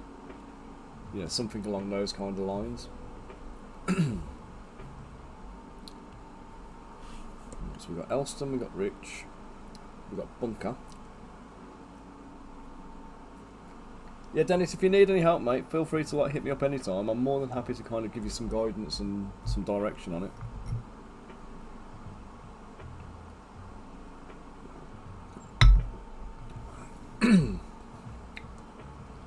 But the sexier you can make it look, the better. So graphics and renders and illustrations and all that kind of stuff will all help.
it's got 5 human watchmen,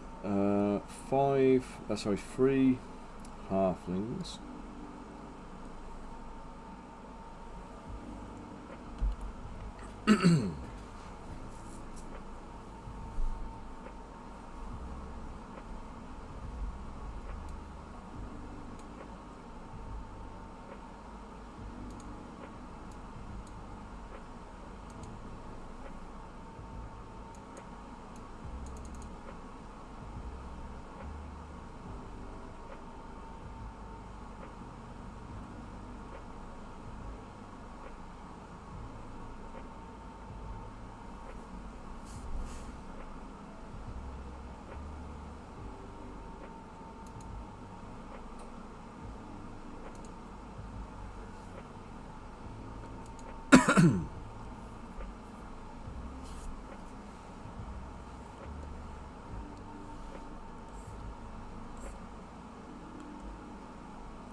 Where was it working now? Yeah, that's it.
Right then, so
Been alright, thank you, matey. I say the internet's stabilised out a little bit, but yeah, things is alright. Just cracking on, doing what needs doing. We've got a few little interesting things going on business-wise that I'll be able to tell you about soon, hopefully. But yeah, mostly just trying to make some stuff happen. Just want to try and drive sales up on the store, obviously. So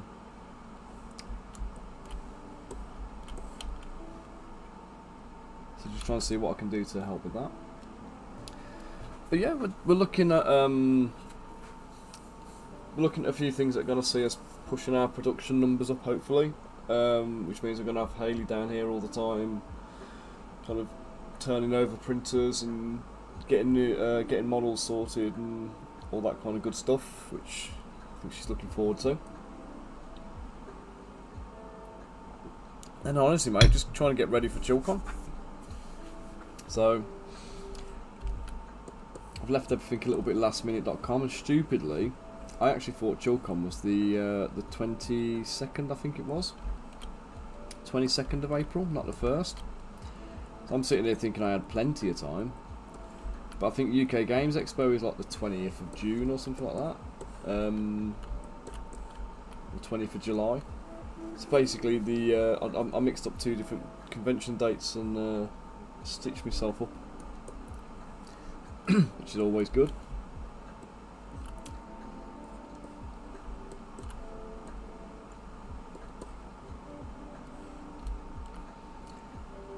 Right, let's duplicate that.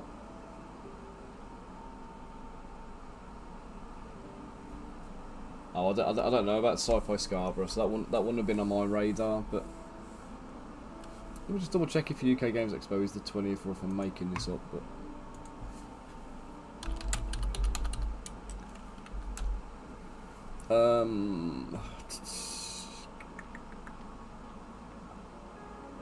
yep, I'm making it up. 2nd to the 4th of June. So I don't even know where the 22nd came from, mate. So, but yeah, I'll be there at that one as well. I'll be doing UK Games Expo, and we'll do do ChillCon, and that's my conventions for the year. Then that's I've got nothing else planned. But going into next year, I might end up doing a good few numbers of conventions with Chris, giving him a hand with the Cursed Empire stuff. So we'll have to just see how that one pans out. And obviously, if we get Crystal Collapse up to the Kickstarter soon as well, then that'll be needing some promotion and like demoing and things. So again, we'll probably be taking that to conventions to showcase it and get people playing it and reviewing it and stuff.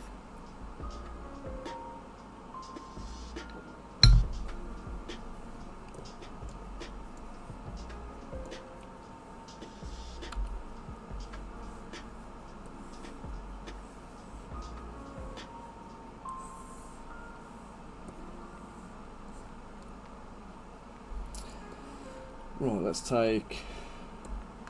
do Josh.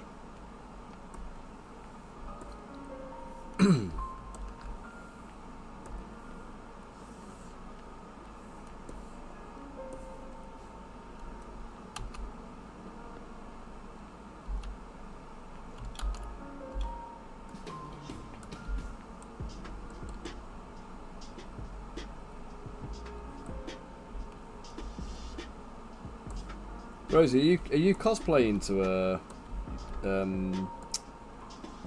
ChillCon or UK Games Expo or anything, or are you just going as is?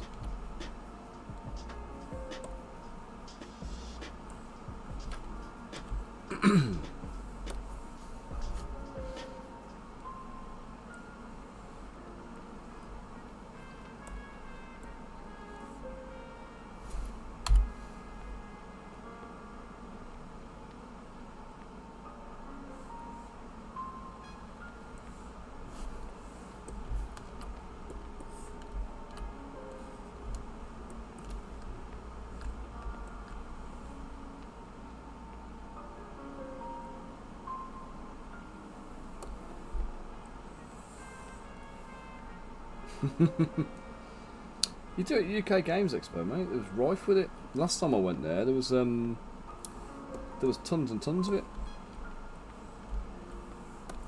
In fact, quite often the UK Games Expo they've had Comic Con in the adjacent hall, so you find people coming in and kind of getting tickets for both. So you get all the cosplay outfits going around.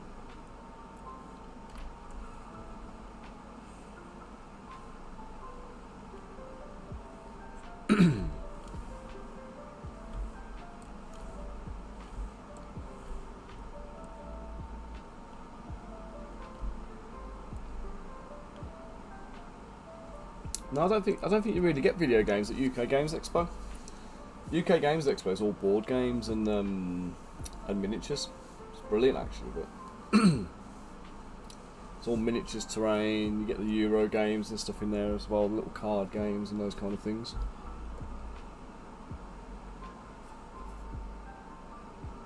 Oh, the Excel one. That was that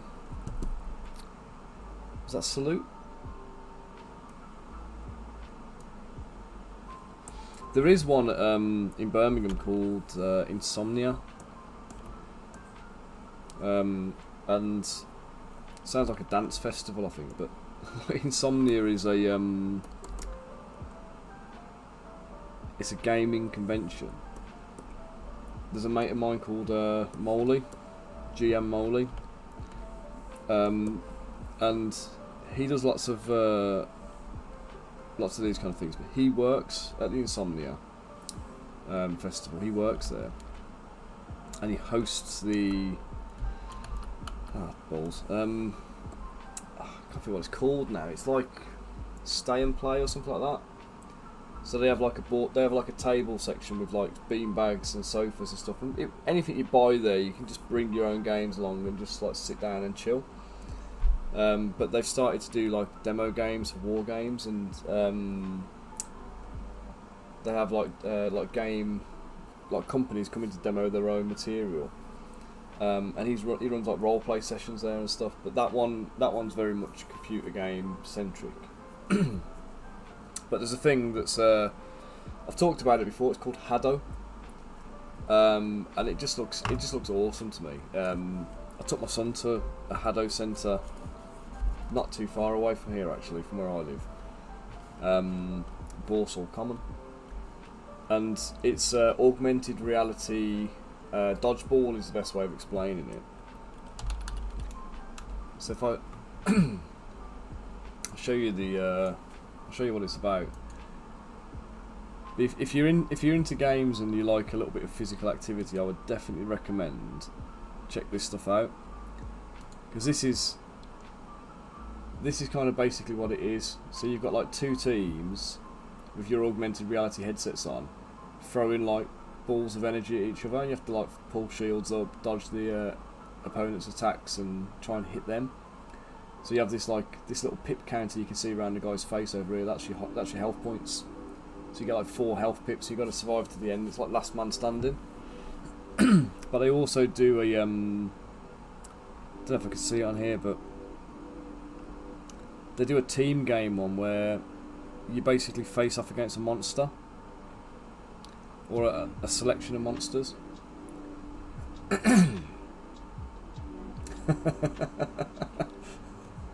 I know, I do love that film. This is a bit of a weird one because it's no, I can't see any pictures of it, but the one I took my son to, they basically had like one team in the hall, and you can see what's happening on the screen, and there's all these young kids who are like 7 standing there in this sports hall looking at this branded wall. And then all of a sudden, like, you see on the telly, a big troll smashes the wall down, comes flying in, starts climbing up the wall and starts throwing rocks at them. And one of the kids kind of like squeals and starts trying to run for the exit, trying to leave. And then another one's like using his mates as a meat shield, like hiding behind them to attack him and stuff. And it was it's ever so entertaining to watch. But you have to go through like 4 or 5 different bosses, and it's all about how much health you can take off the boss. But it's competitive because each player's got their own damage count of how much they've managed to inflict. It's good crack, to be fair.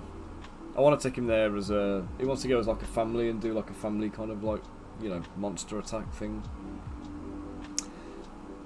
But they do. The reason for the tangent here, they do Haddo at Insomnia, so they have a kind of an in-event tournament. But there's some mega prize money apparently. The guy I was speaking to when we took Jacob, he was they'd got a team going out to God, where was it now? Indonesia, I think it was. They got a team going out to Indonesia, and they were going to be doing compete in the tournament, and it was like a $60,000 like prize pot for the winner. So there, you know, there's some good prize money involved if you're good enough at it, of course.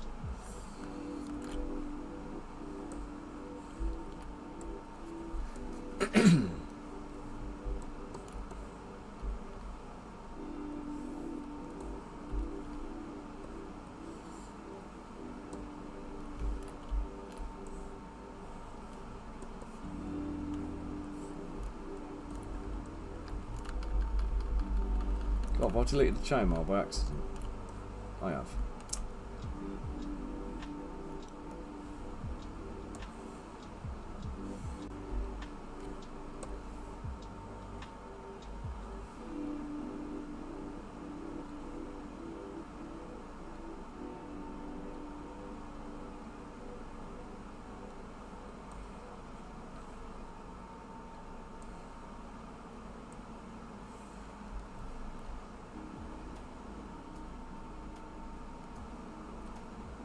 Yeah, no worries, Rosie. You take it easy and enjoy your afternoon at work, matey. You watch Bunker will come back now.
Okay, so where are we at now?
Oh, excuse me, guys. Seems to have something caught in my throat.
Hey, Bunker. How's it going, matey?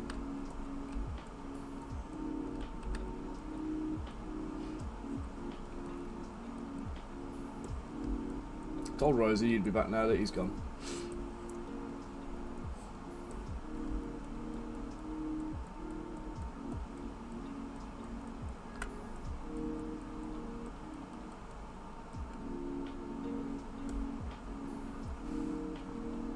Fair dues, mate, fair dues.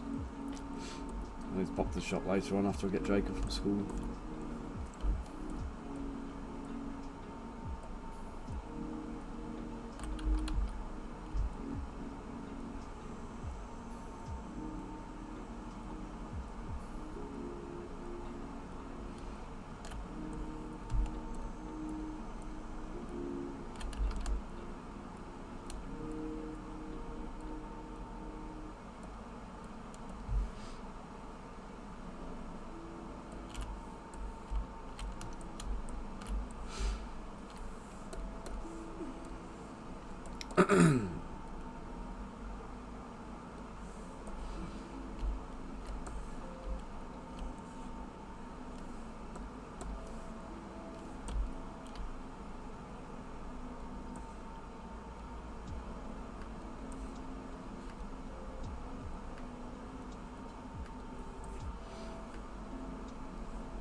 Oh, printer's finished.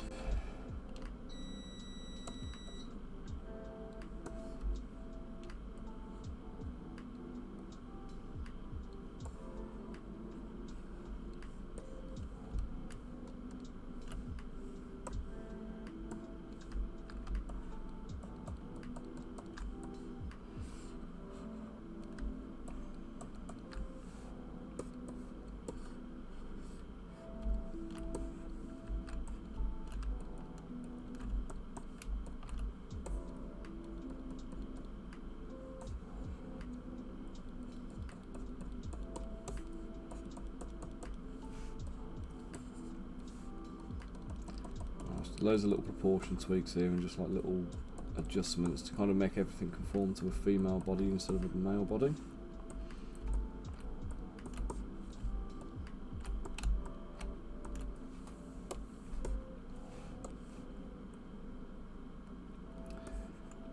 So I'll put this one's for Nerd Harlot, and then I'll do Red Straw Baby afterwards using this as a base mesh.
Ooh, do you know what? Yeah, I mean, I haven't put Hayley in here actually.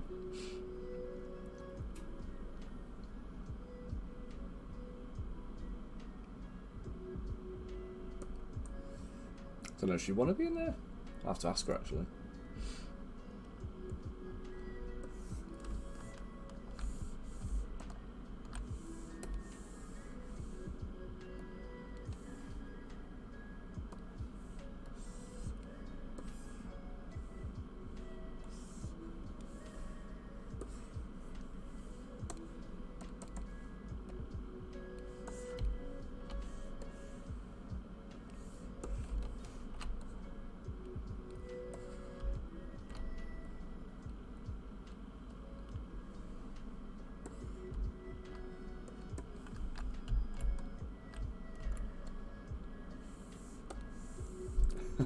You're right, Elston. You're back, matey.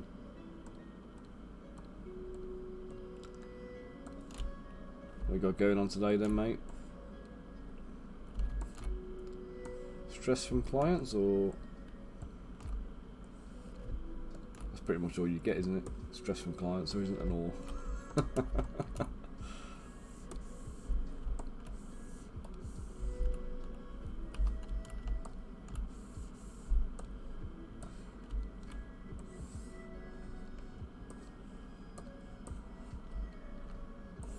Why is this? Why does this think there's something somewhere else?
Elsa, mate, are any of the meetings you're in, are they actually required?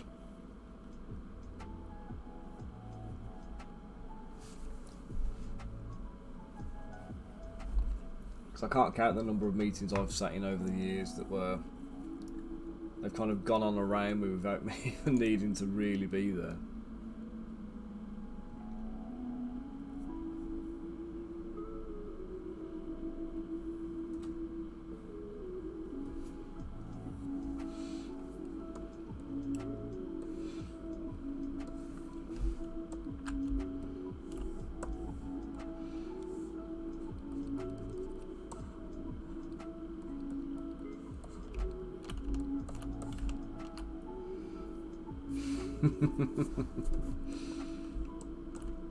And how many of those morons are your alternate personalities, mate? The little voices in your ear.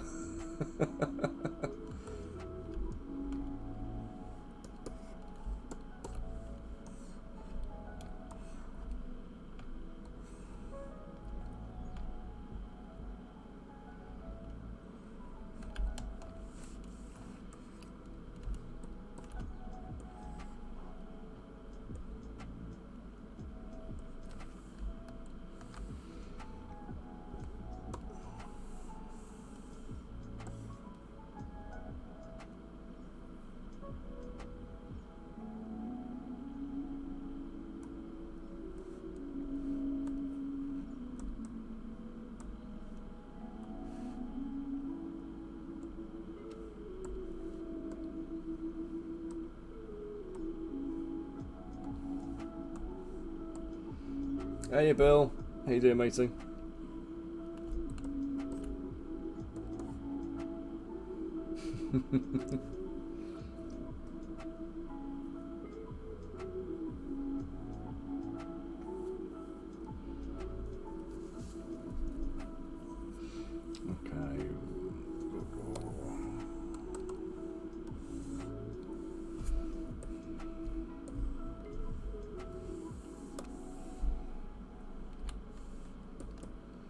Right, so red straw baby is going to be a dwarf.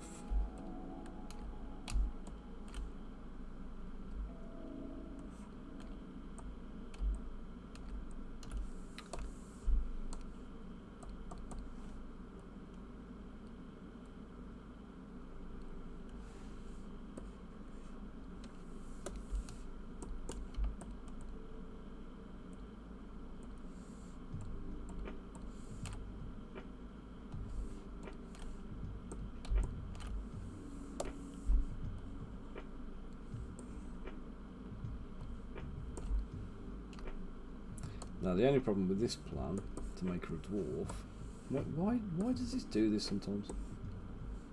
The only problem with the plan to make her a dwarf is in Discworld dwarfs have beards.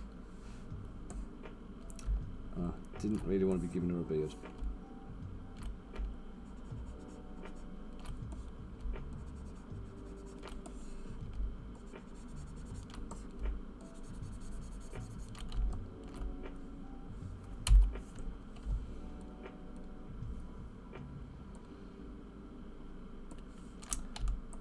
Good start, matey. I'm about 2 coffees in, I think, today.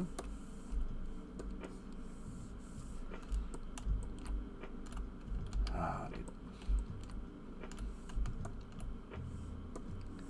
so we can. Come on, it's not that hard. Stop being a grot. Oh, you.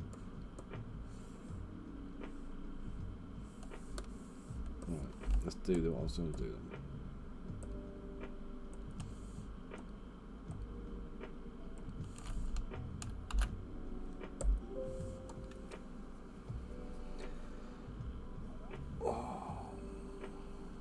I've got to be careful here because I'm getting to I'm past 70 million polys on the project in this file.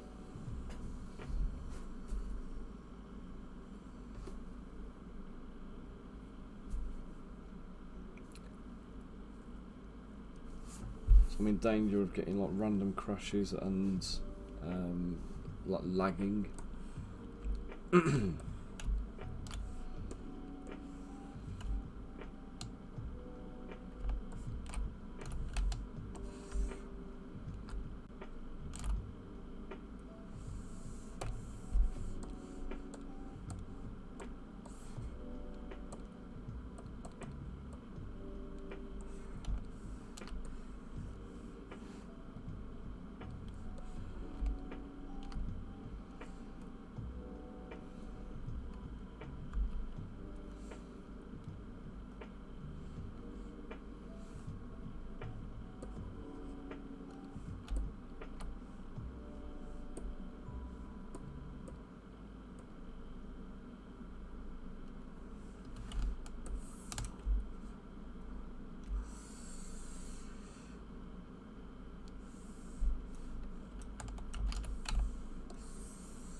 Okay, so with local symmetry on,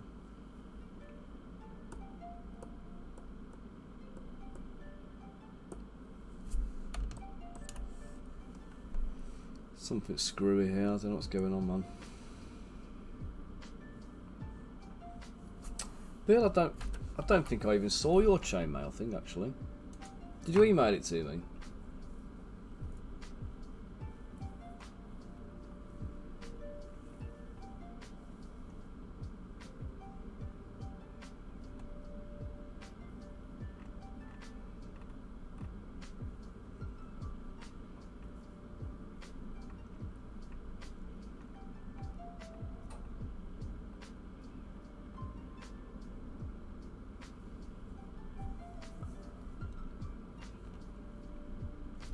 I was looking in my emails. I haven't actually got an email from you, Bill.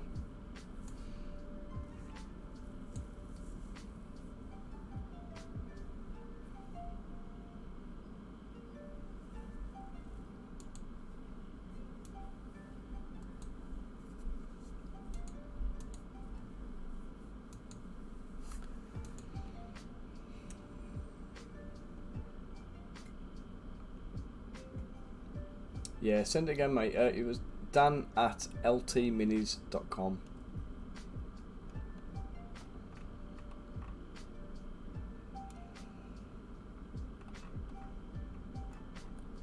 Ooh.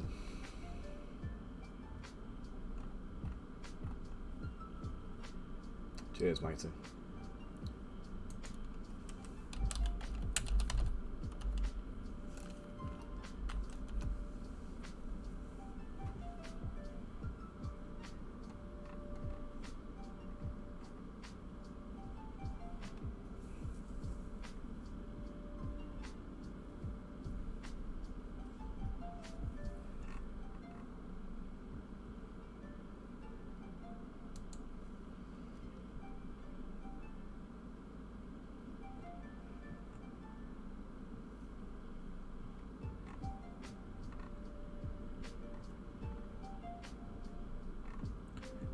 Right.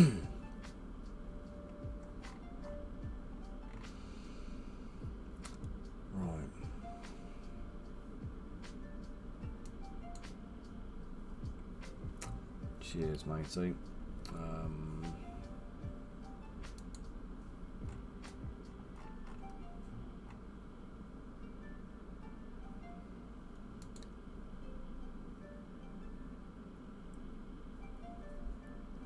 Yep, got it now, mate.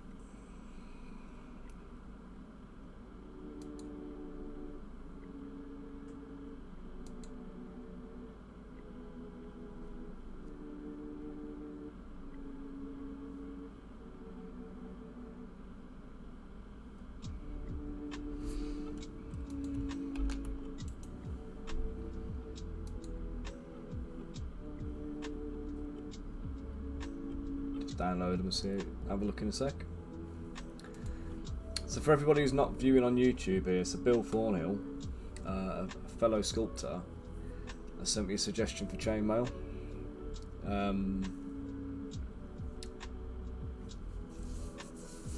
This is following discussion yesterday about struggling to find a good method to do it.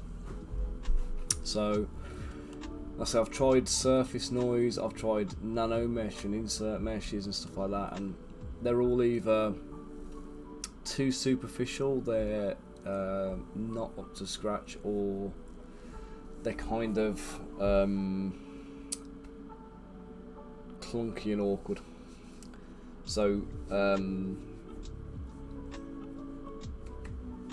if Bill's suggestion works and it saves me going crazy sculpting donuts, then I'll owe the man a pint. So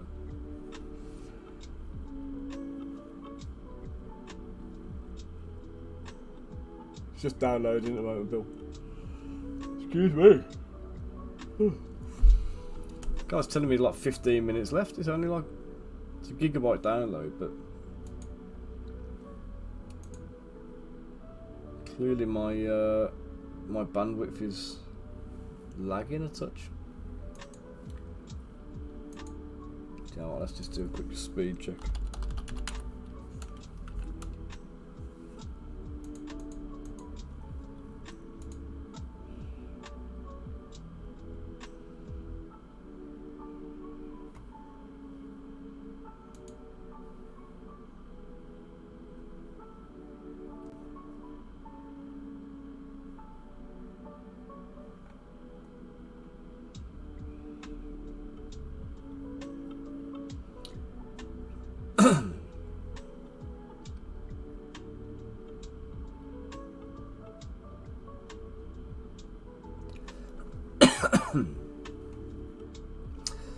Okay, so weirdly my upload speed at the moment is almost double my download speed. So I think Sky are going to get another shitty phone call off me.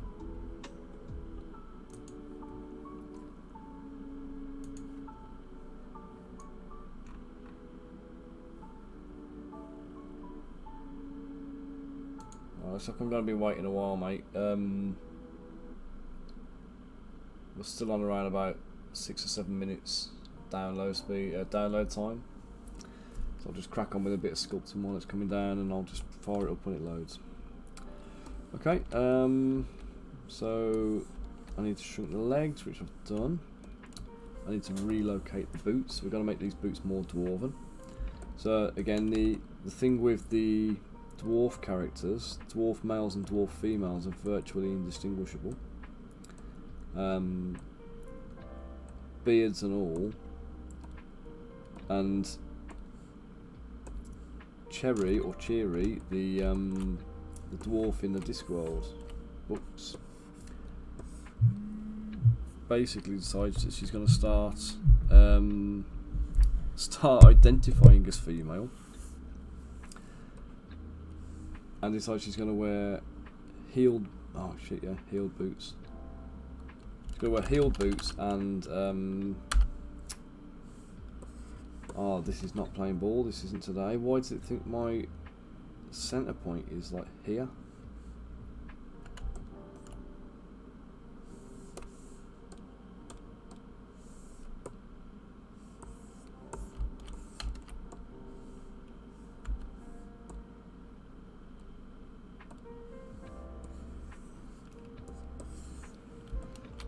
This is really annoying me.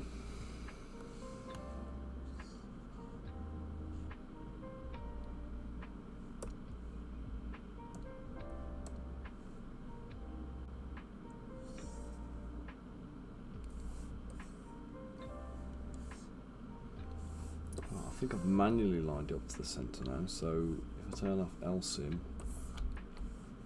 I should be able to sculpt with symmetry enabled. There we go.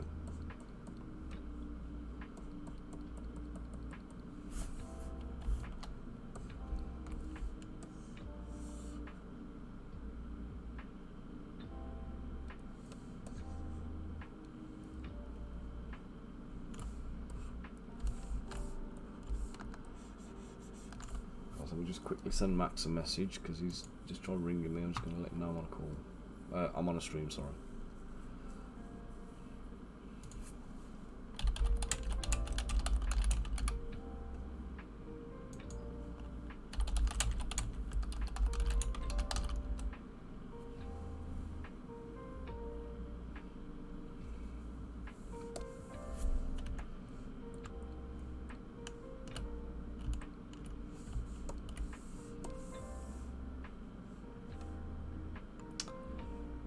There it is.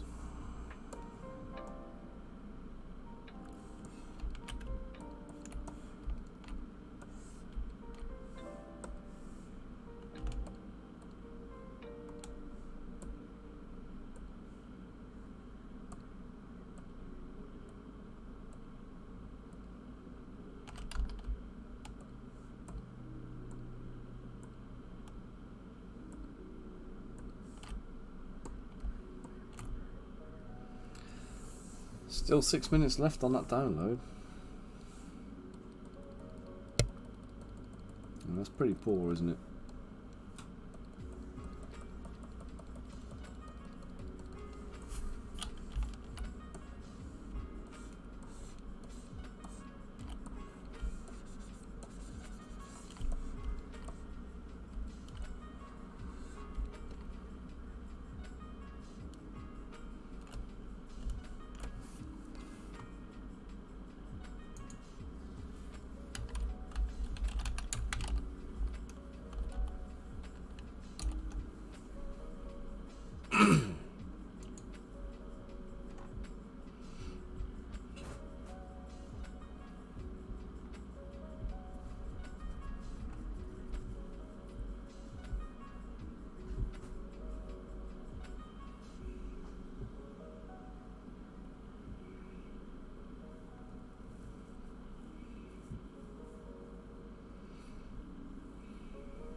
It depends, mate.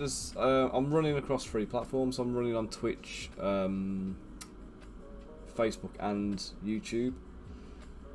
I've got a bigger following on YouTube than I have on Twitch, but more people comment through Twitch than through YouTube. So not very many people kind of comment through the Facebook, so there's not much chat going on from there. So the chat's coming from mostly, like I say, YouTube like yourself or Twitch. And unfortunately you can't see each other. So whatever pops up in the chat from one stream is isolated to one stream. I've got my multi-stream chat so I can see it coming in with the YouTube logo on or the Twitch logo on to tell me where the chat's coming from. But yeah, it's just it doesn't make any odds one way or another, not to me at least. So I'm just trying to read what it says about Cheery in the books.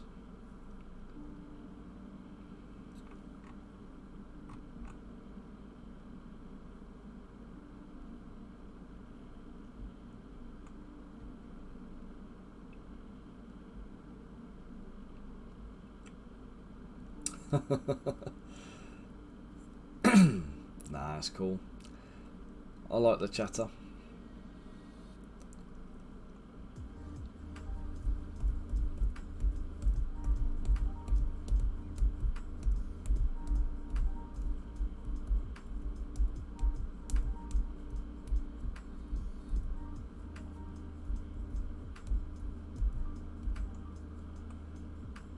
I can't find it. I can't find any reference to it. I'm sure there was a bit about the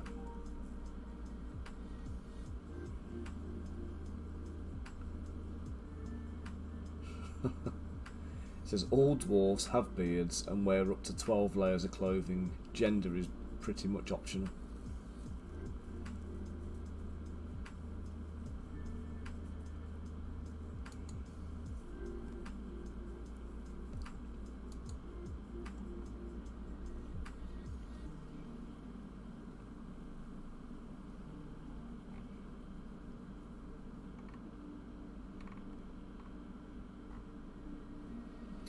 Yeah, I ain't finding the references here. I'll just leave them as is. I'll put a little heel on them and I'll go with my gut on it. Oops, that's the wrong end.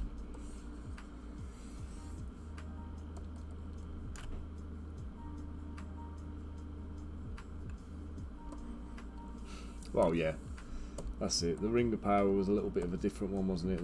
They kind of broke all the traditions for that, but I mean, this is Discworld as well, so you're talking about a completely different different rules going on in Discworld. Well, I like things in Discworld, like the you got the campaign for equal heights and stuff. There's lots of like little mirrors back to the modern world.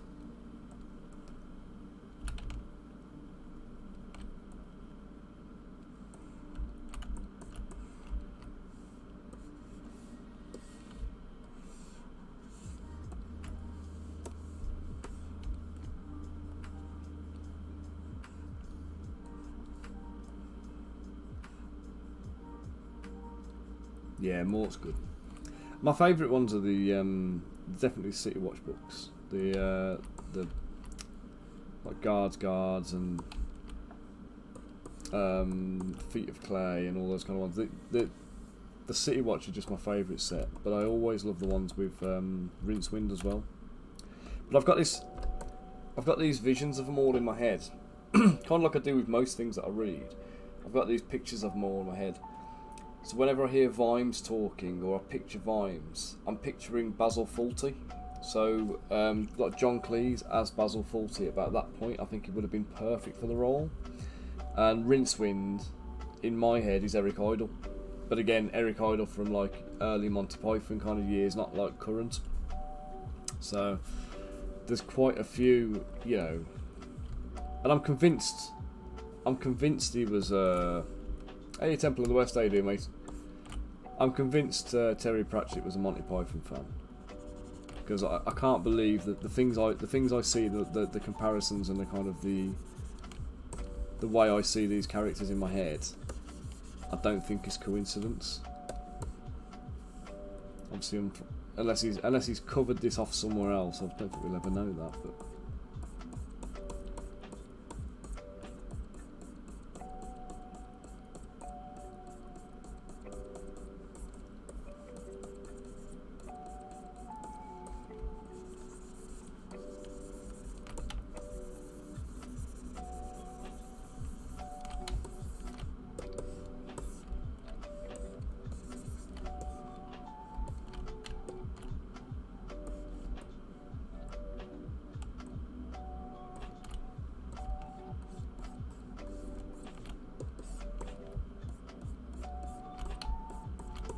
clean these up, and then we'll just re-angle the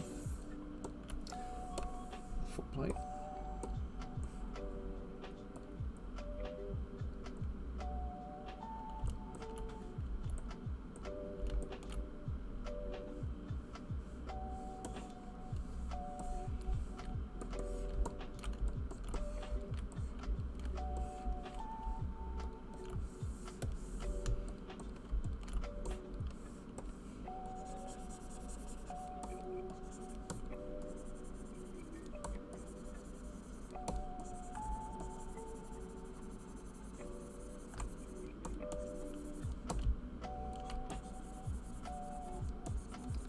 Right, now does Cheery have an axe? Because part of me wants to say yes, but I also know that she's not a typical dwarf and disliked axes and gold and other stuff.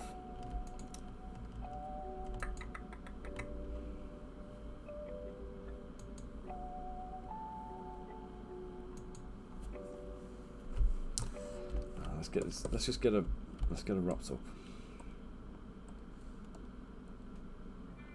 We'll deal with that later.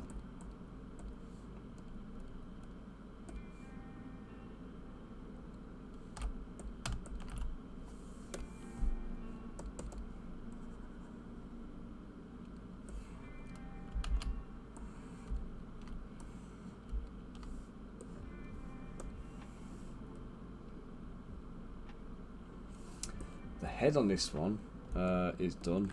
I'll show you in a second. Now I don't know what I'm going to do in terms of the actual, but this one is like Corporal Blueberry from my previous set. This is the replacement for Get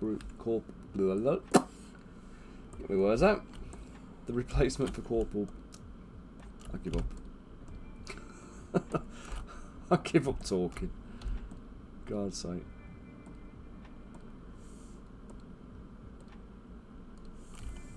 The replacement for Corporal Blueberry, and this is Corporal Strawberry, and is based on, well, not based on, it is the lovely Red Straw Baby.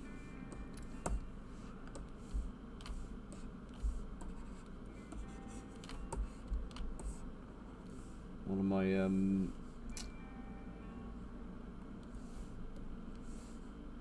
Twitch channels I subscribe to, but also I've worked quite closely with her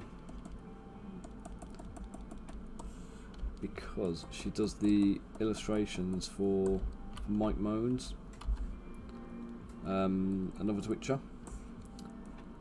and I've sculpted a couple of the models that she's designed, or a couple of the characters that she's designed for Mike.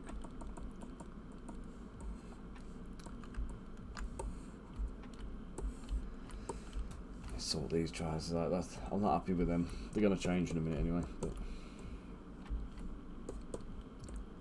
okay, so let's just check her against.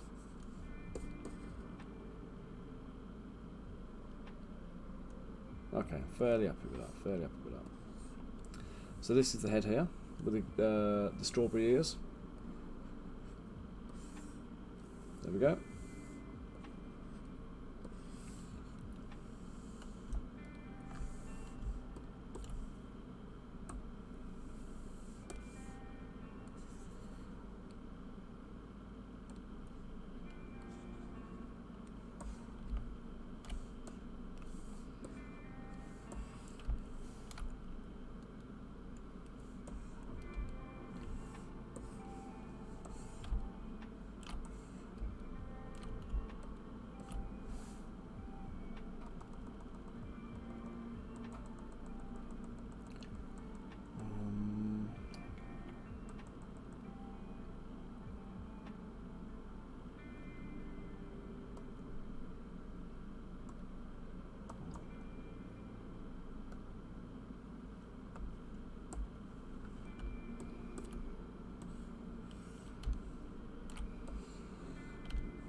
we go.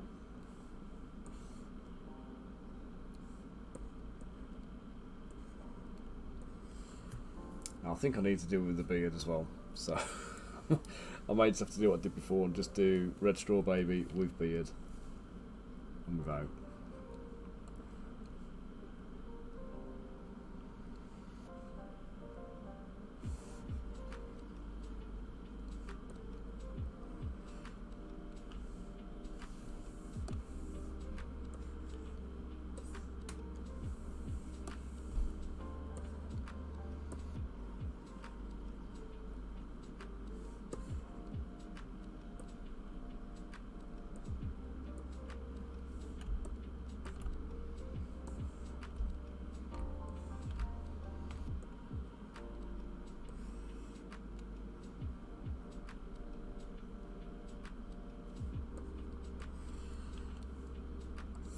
I think as a dwarf she should be, yeah, about shoulder height for a human, that's about right.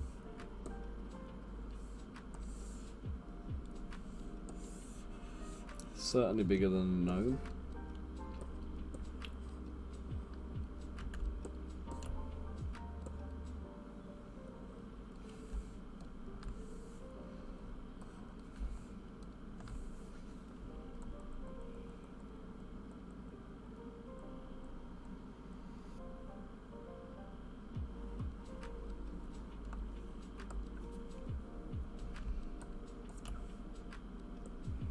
So 1, 2, 3, 4, 5, 6, 7, 8, 9, 10. And that is done.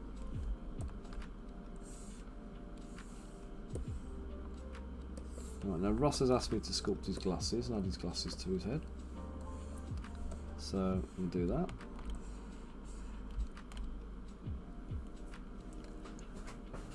Oh, my legs are going dead again. Stand for a second. I feel like I could do with one of those sit-stand desks, you know, the rising ones that kind of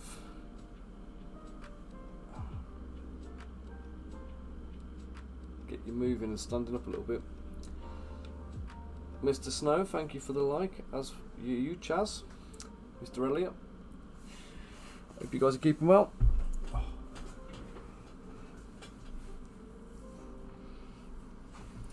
Okay, so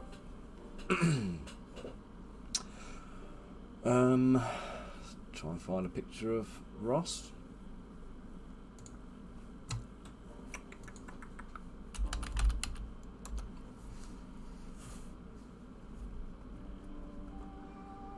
Get his glasses right.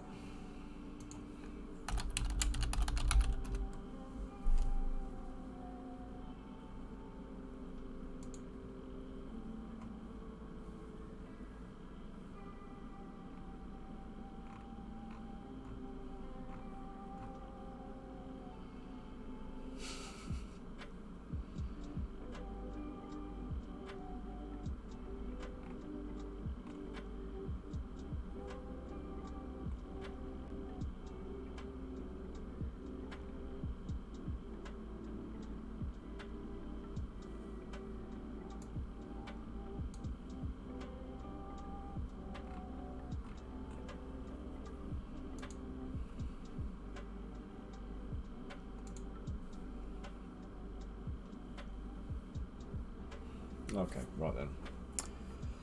Found a pick.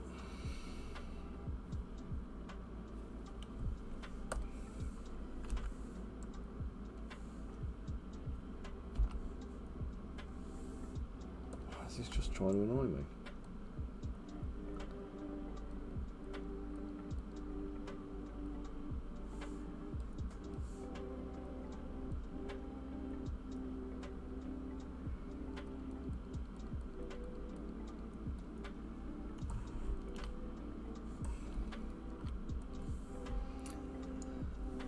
So glasses then. And a cube.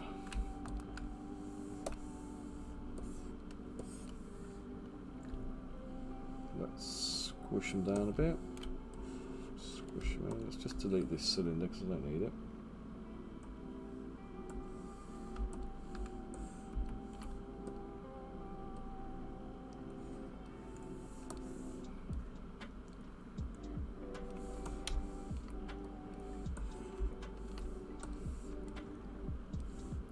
top a slight raise.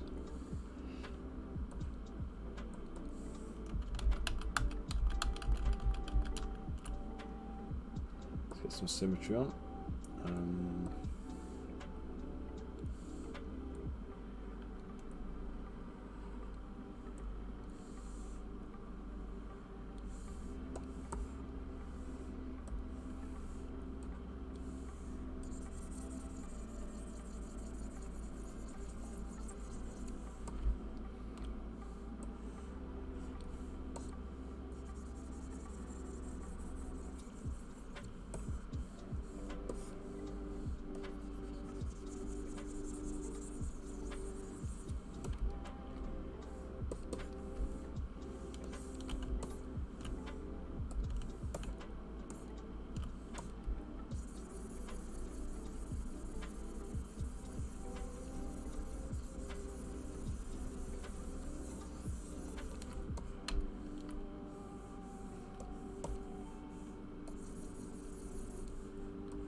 Right, Bill, don't know if you're still here, mate, but your video is finally downloaded, your file. So this is what Bill sent me. This is Bill's suggestion for chainmail. Where is it? Ah, yeah.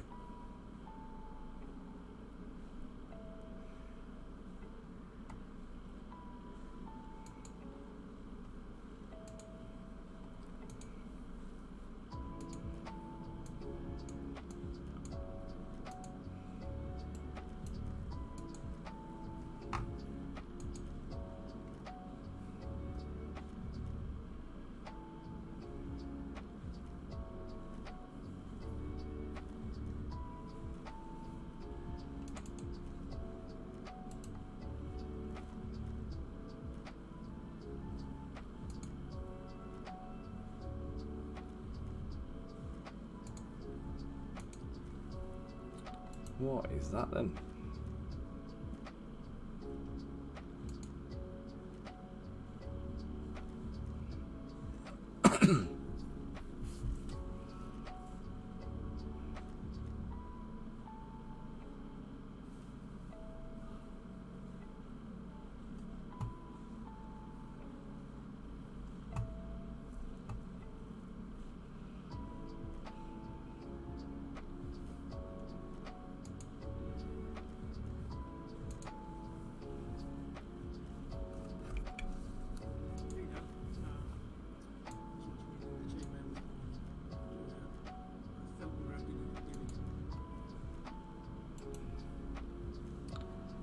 Struggling to open it, Bill.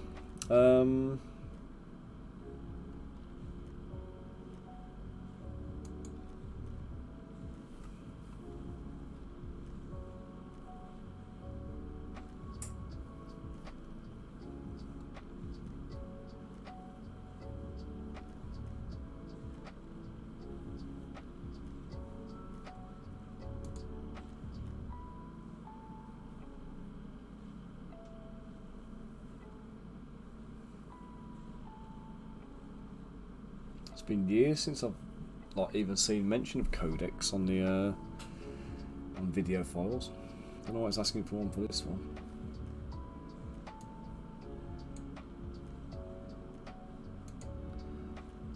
I've got no video on it.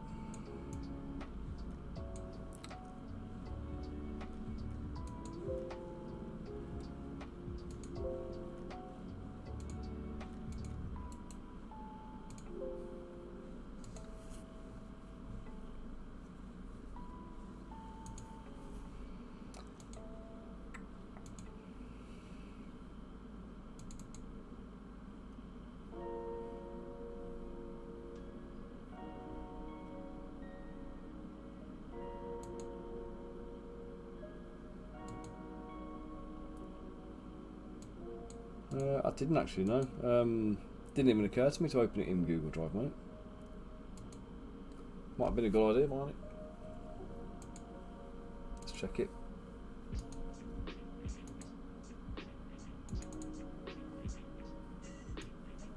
Oh, bloody hell. There's me complicating everything. Hey Dan, just watching you do the chain bit.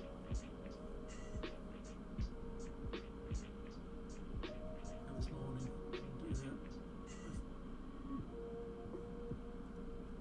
Oh, now we're buffering.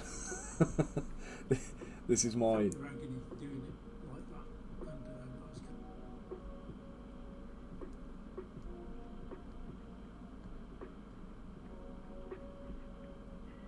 and an R what might the solution be? And I don't think alphas is it.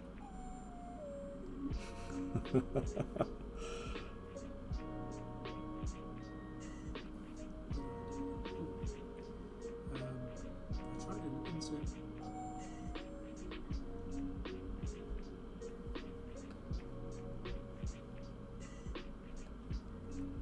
You know, I'm just going to pause it for a minute, let it buffer in, and then we'll come back to that.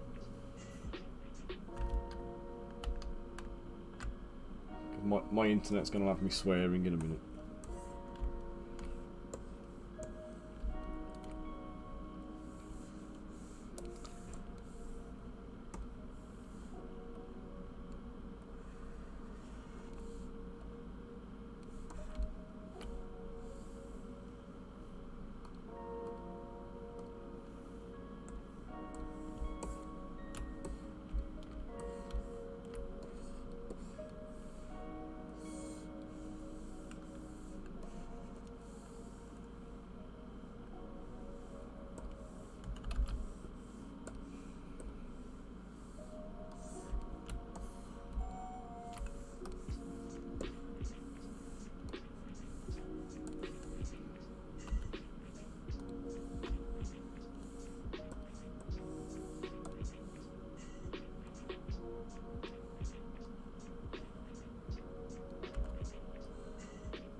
It's taking a long time to buffer.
I don't think it's to do with 70 million polys, mate. I had my broadband died the other day, and when it came back on again, my download speeds have been appalling. My upload speeds are fine. My upload speeds are around about 30 meg, but my download speeds are running around about 12, which it should be 120. So it's or it was 120 before my internet went off. So I just need to get onto Sky and give them a boot up the arse, basically. Actually, now it's telling me I've got a 70-80 meg download speed. Hopefully that means the video will have buffered in. Nope. Let's try it though. What I did was I made a ring and extended it. And set it on the Y by 15 degrees and on the X by 10 degrees. So you got this, wonky shape like that. And then I turned it into an insert mesh brush. Now this one's filled, and I've done one without filling. The one without filling, the holes are a bit deeper. You might not want that, so you can decide which one works best for you. But anyway, so turn it into an insert mesh brush, using control to keep it the same size. Let's go on. So. Great idea, Bill. Sometimes you'll obviously get a bit where it would go at a funny angle, but you can just do something nice and lovely. I have to say, mate, that is not something I've thought about doing.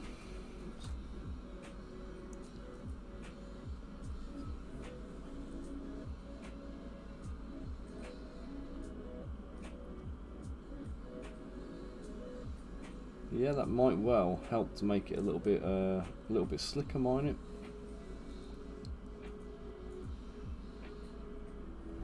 I wonder, if we go one step further than that, could we use is it insert VDM brush? Overlaps nicely.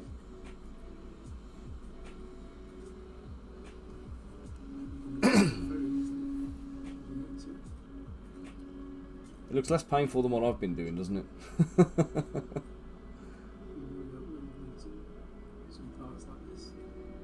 It's still a manual process, so it gives you the control over where you're placing the rings, but obviously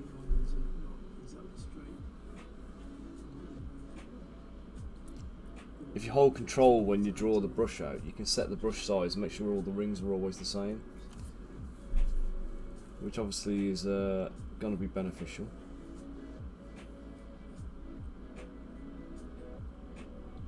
Do you know what, Bill? I'll give that one a go, thank you. It's a brilliant idea. Pretty neat and very quick to do. That took no time at all. The only thing I'm thinking is the VDM brush. Because you can adjust it easily, you can get around it. Actually, no, VDMs ain't going to work. That's going to on the side, that's how it looks. So you've got a nice bit of texture there to catch the brush. The VDM brush is, rather than doing an insert, it's like having a three-dimensional alpha on the surface. So the VDM would make sure you never had any kind of like undercuts, and it should come up completely flush to the surface of the model. So where you're putting them on and they're catching at a funny angle and kicking up, it might help get around that. There you go. Yeah, let me know how you get on. I'm very interested to see whether this works. I'll give it a go, but that absolutely looks like a much better way of doing it than I was doing. So thank you very much, Bill. Yeah, let me know how you get on. Also, I've included both the filled and the unfilled shape of Z2. So there we go. So credit to Mr. Bill Thornhill for the for Donut Mail Mark II. Thanks, Bill. Appreciate that, mate.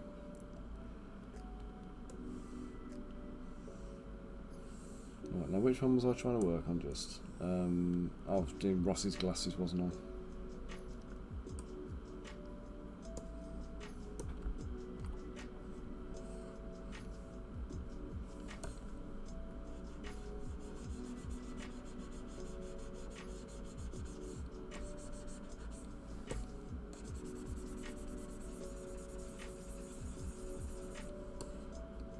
Whoa, wait. Whoa, whoa, whoa, whoa. Back up a minute.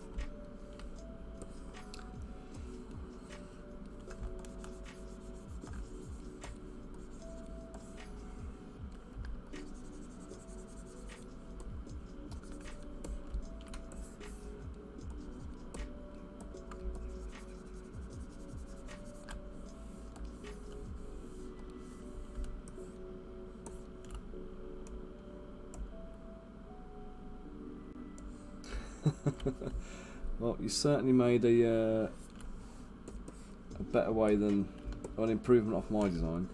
I say the theory behind my styling was sound, but obviously the execution was painful, as we all see every time I do it. But the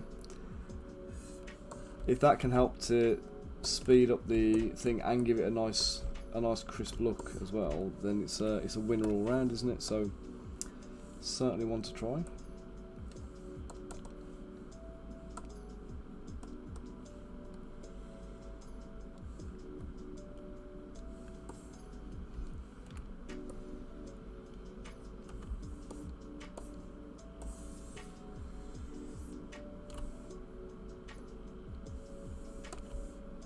Yeah, so I tried insert meshes before, but it never occurred to me to do.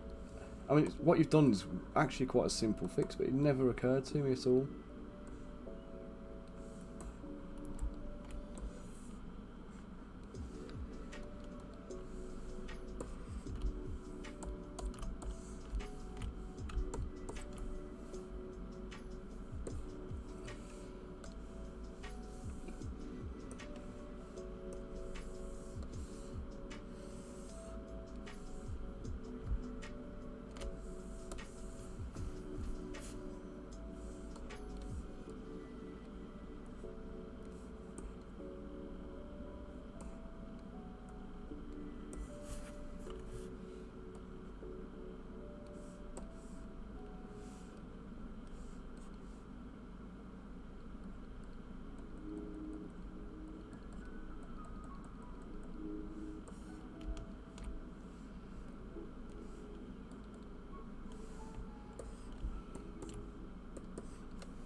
Okay, so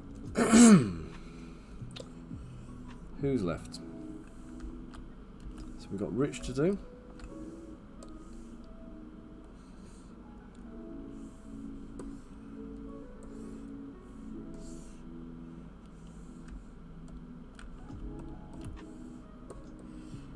Oh no, Richie's done, isn't he? Yeah, sorry, Richie's done, I just haven't moved his head.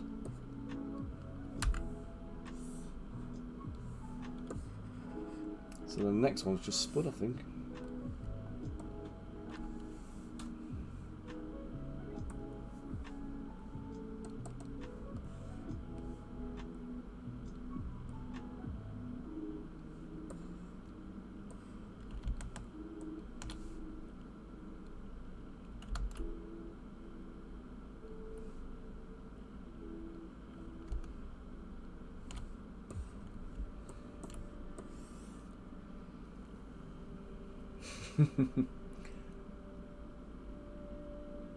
Oh yeah. Well, Rossi was just doing the glasses on. He's on his way to Adepticon today as well. So I'm hoping over the next couple of years I'll be able to get out there and do some of these big American shows myself. But time will tell, I think. But have fun, Bill. Enjoy it, man.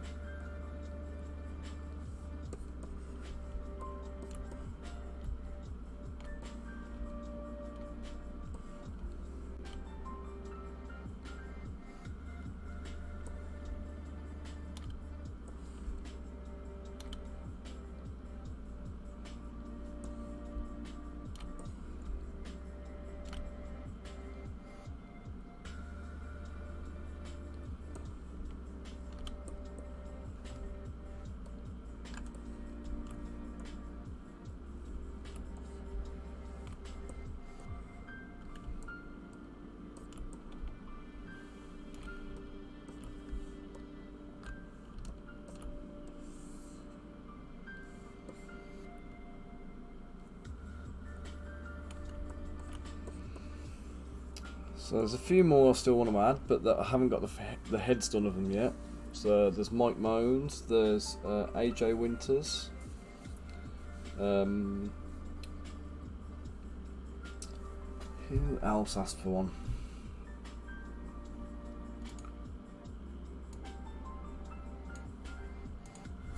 I think I'll try and get these guys posed up now before we move on to doing Mike and AJ, and add them afterwards. They might even have to go into another month, but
okay, so she is an axe toter.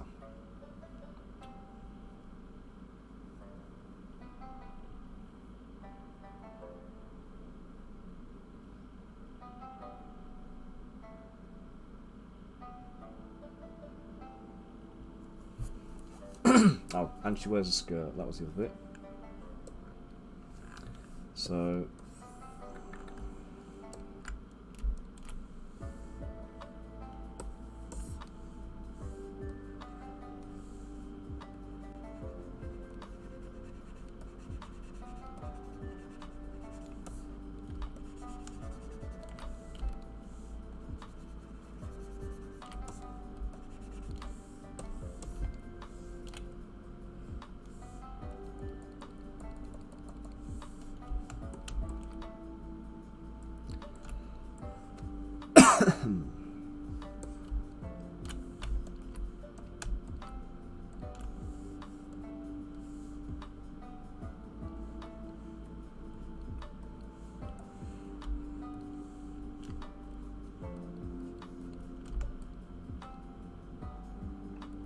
all that faffing around trying to get her trousers done. She doesn't even wear trousers.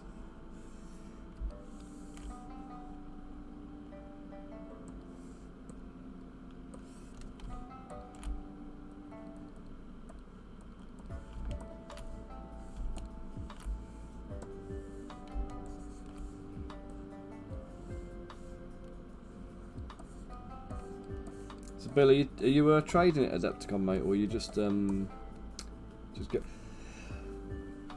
Oh, excuse me. Are you just going for the hobby experience? God.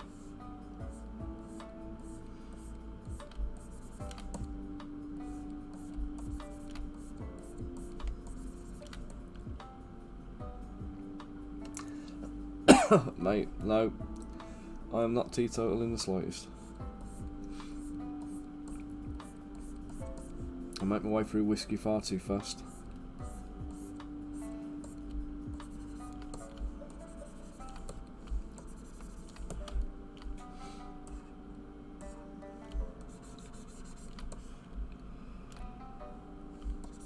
Oh, God. Ooh.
Right, I just need to check the other characters I'm missing.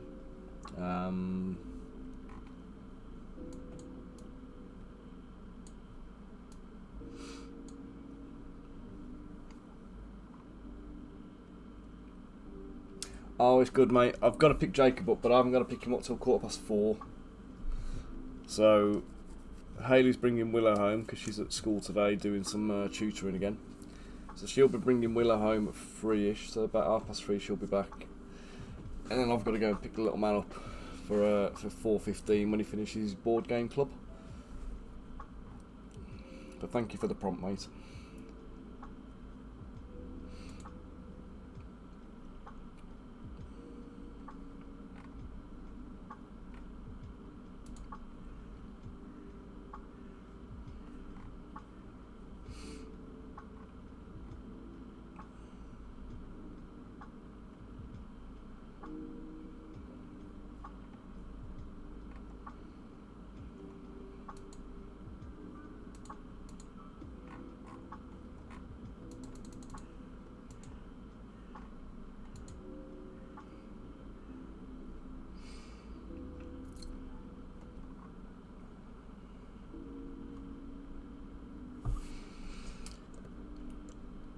Okay, so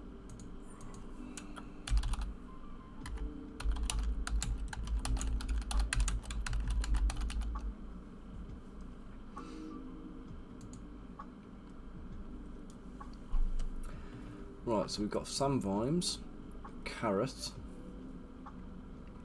So I think Spud can pass for Carrot.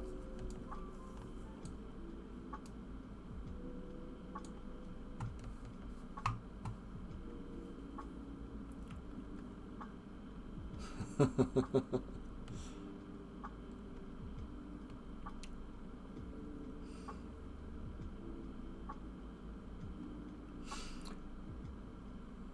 nice, mate, nice. What's your upcoming Kickstarter, Bill? Go on, you can plug it here. I owe you that much at least for the save on the donut mail.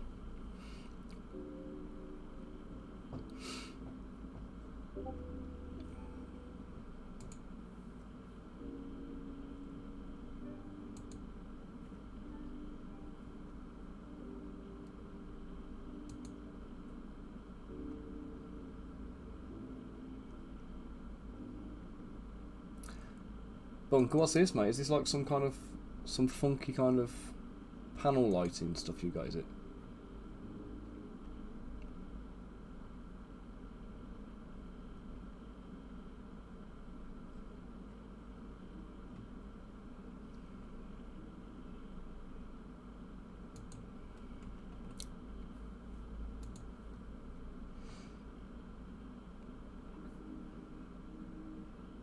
Thanks, Bill. Bill, have you got the link to your Kickstarter page yet? Have they approved it yet?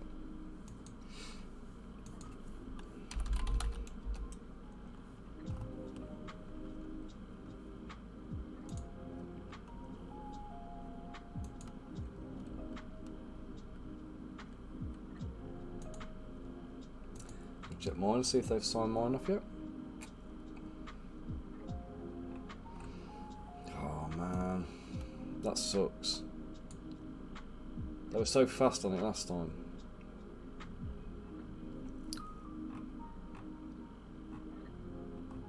Still in review.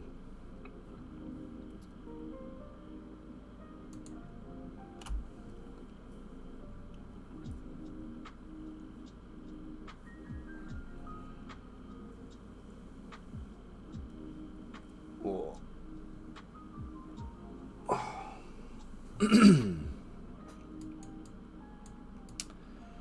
Right, so we've got 1, 2, 3, 4, 5, 6, 7, 8, 9, 10, 11, 12 members of the watch now.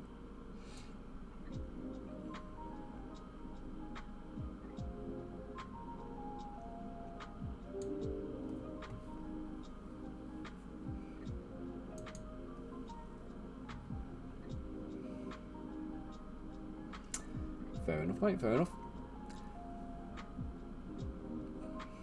So I found actually when I'm using the overhead lights in my office, I don't really need to use a small light, because it's I've got like 2 overhead strip lights, but they're proper like daylight bright. So there's no amount of actual other alternative lighting I actually need. I just need to make sure I'm sitting in the sitting at my alternative desk, so I can benefit from having the light directly over me rather than kind of like behind me casting shadows. Right, I'm worn out after this.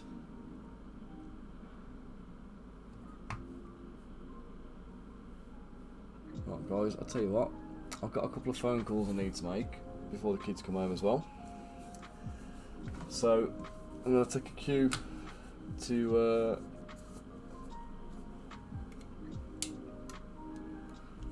so you can get some different colours and stuff in there, can you, Bunker?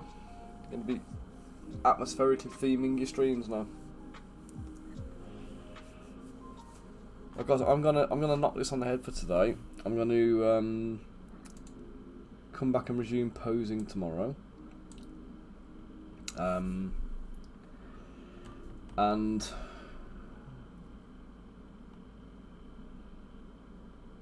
I think I'm going to knock it on the head and come back tomorrow. Right, let me just...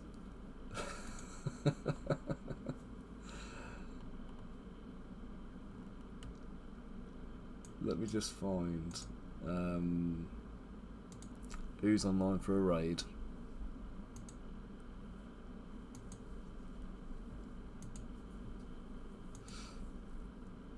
Yeah, no worries, Dennis. You ping me a message if you need help getting a Kickstarter set up, mate. And I'll have a look and see what we can do to help you. Yeah, I've just spotted that. I've just spotted.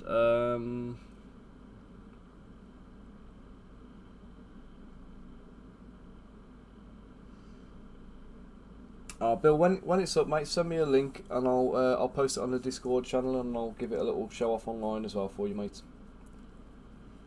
So thank you again, matey. Right, I'm gonna go and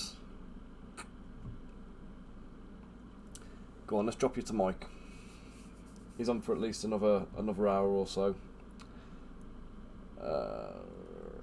In fact, actually, do you know what? No, let's go drop in on Red Strawberry because we've actually physically featured her in the sculpts. Let me just get a render and I'll pick and I'll send it to her.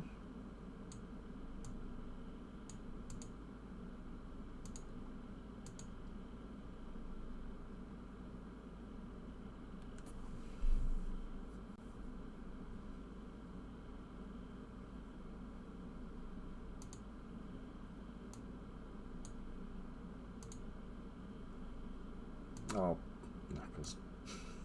I'm just failing.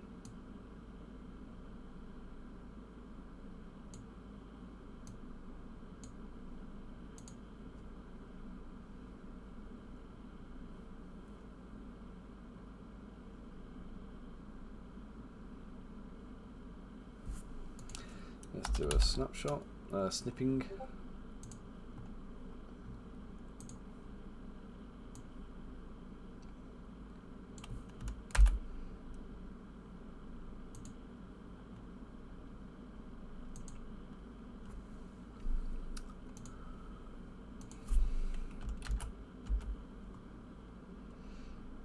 Alright, here we go then, let's go raid Red Straw Baby. So again, thank you all for joining me today. I'll be back tomorrow. We'll get some of these guys posed up, hopefully get some things finished off. And in the meantime, you can pop in and see Red Straw Baby, go and say hello, give her a follow, show her some love, and enjoy some cool drawing. So guys, thank you again for joining me. And I'm going to pass you off now. So I'll see you later, guys. Thank you all, and I'll see you later. Adios.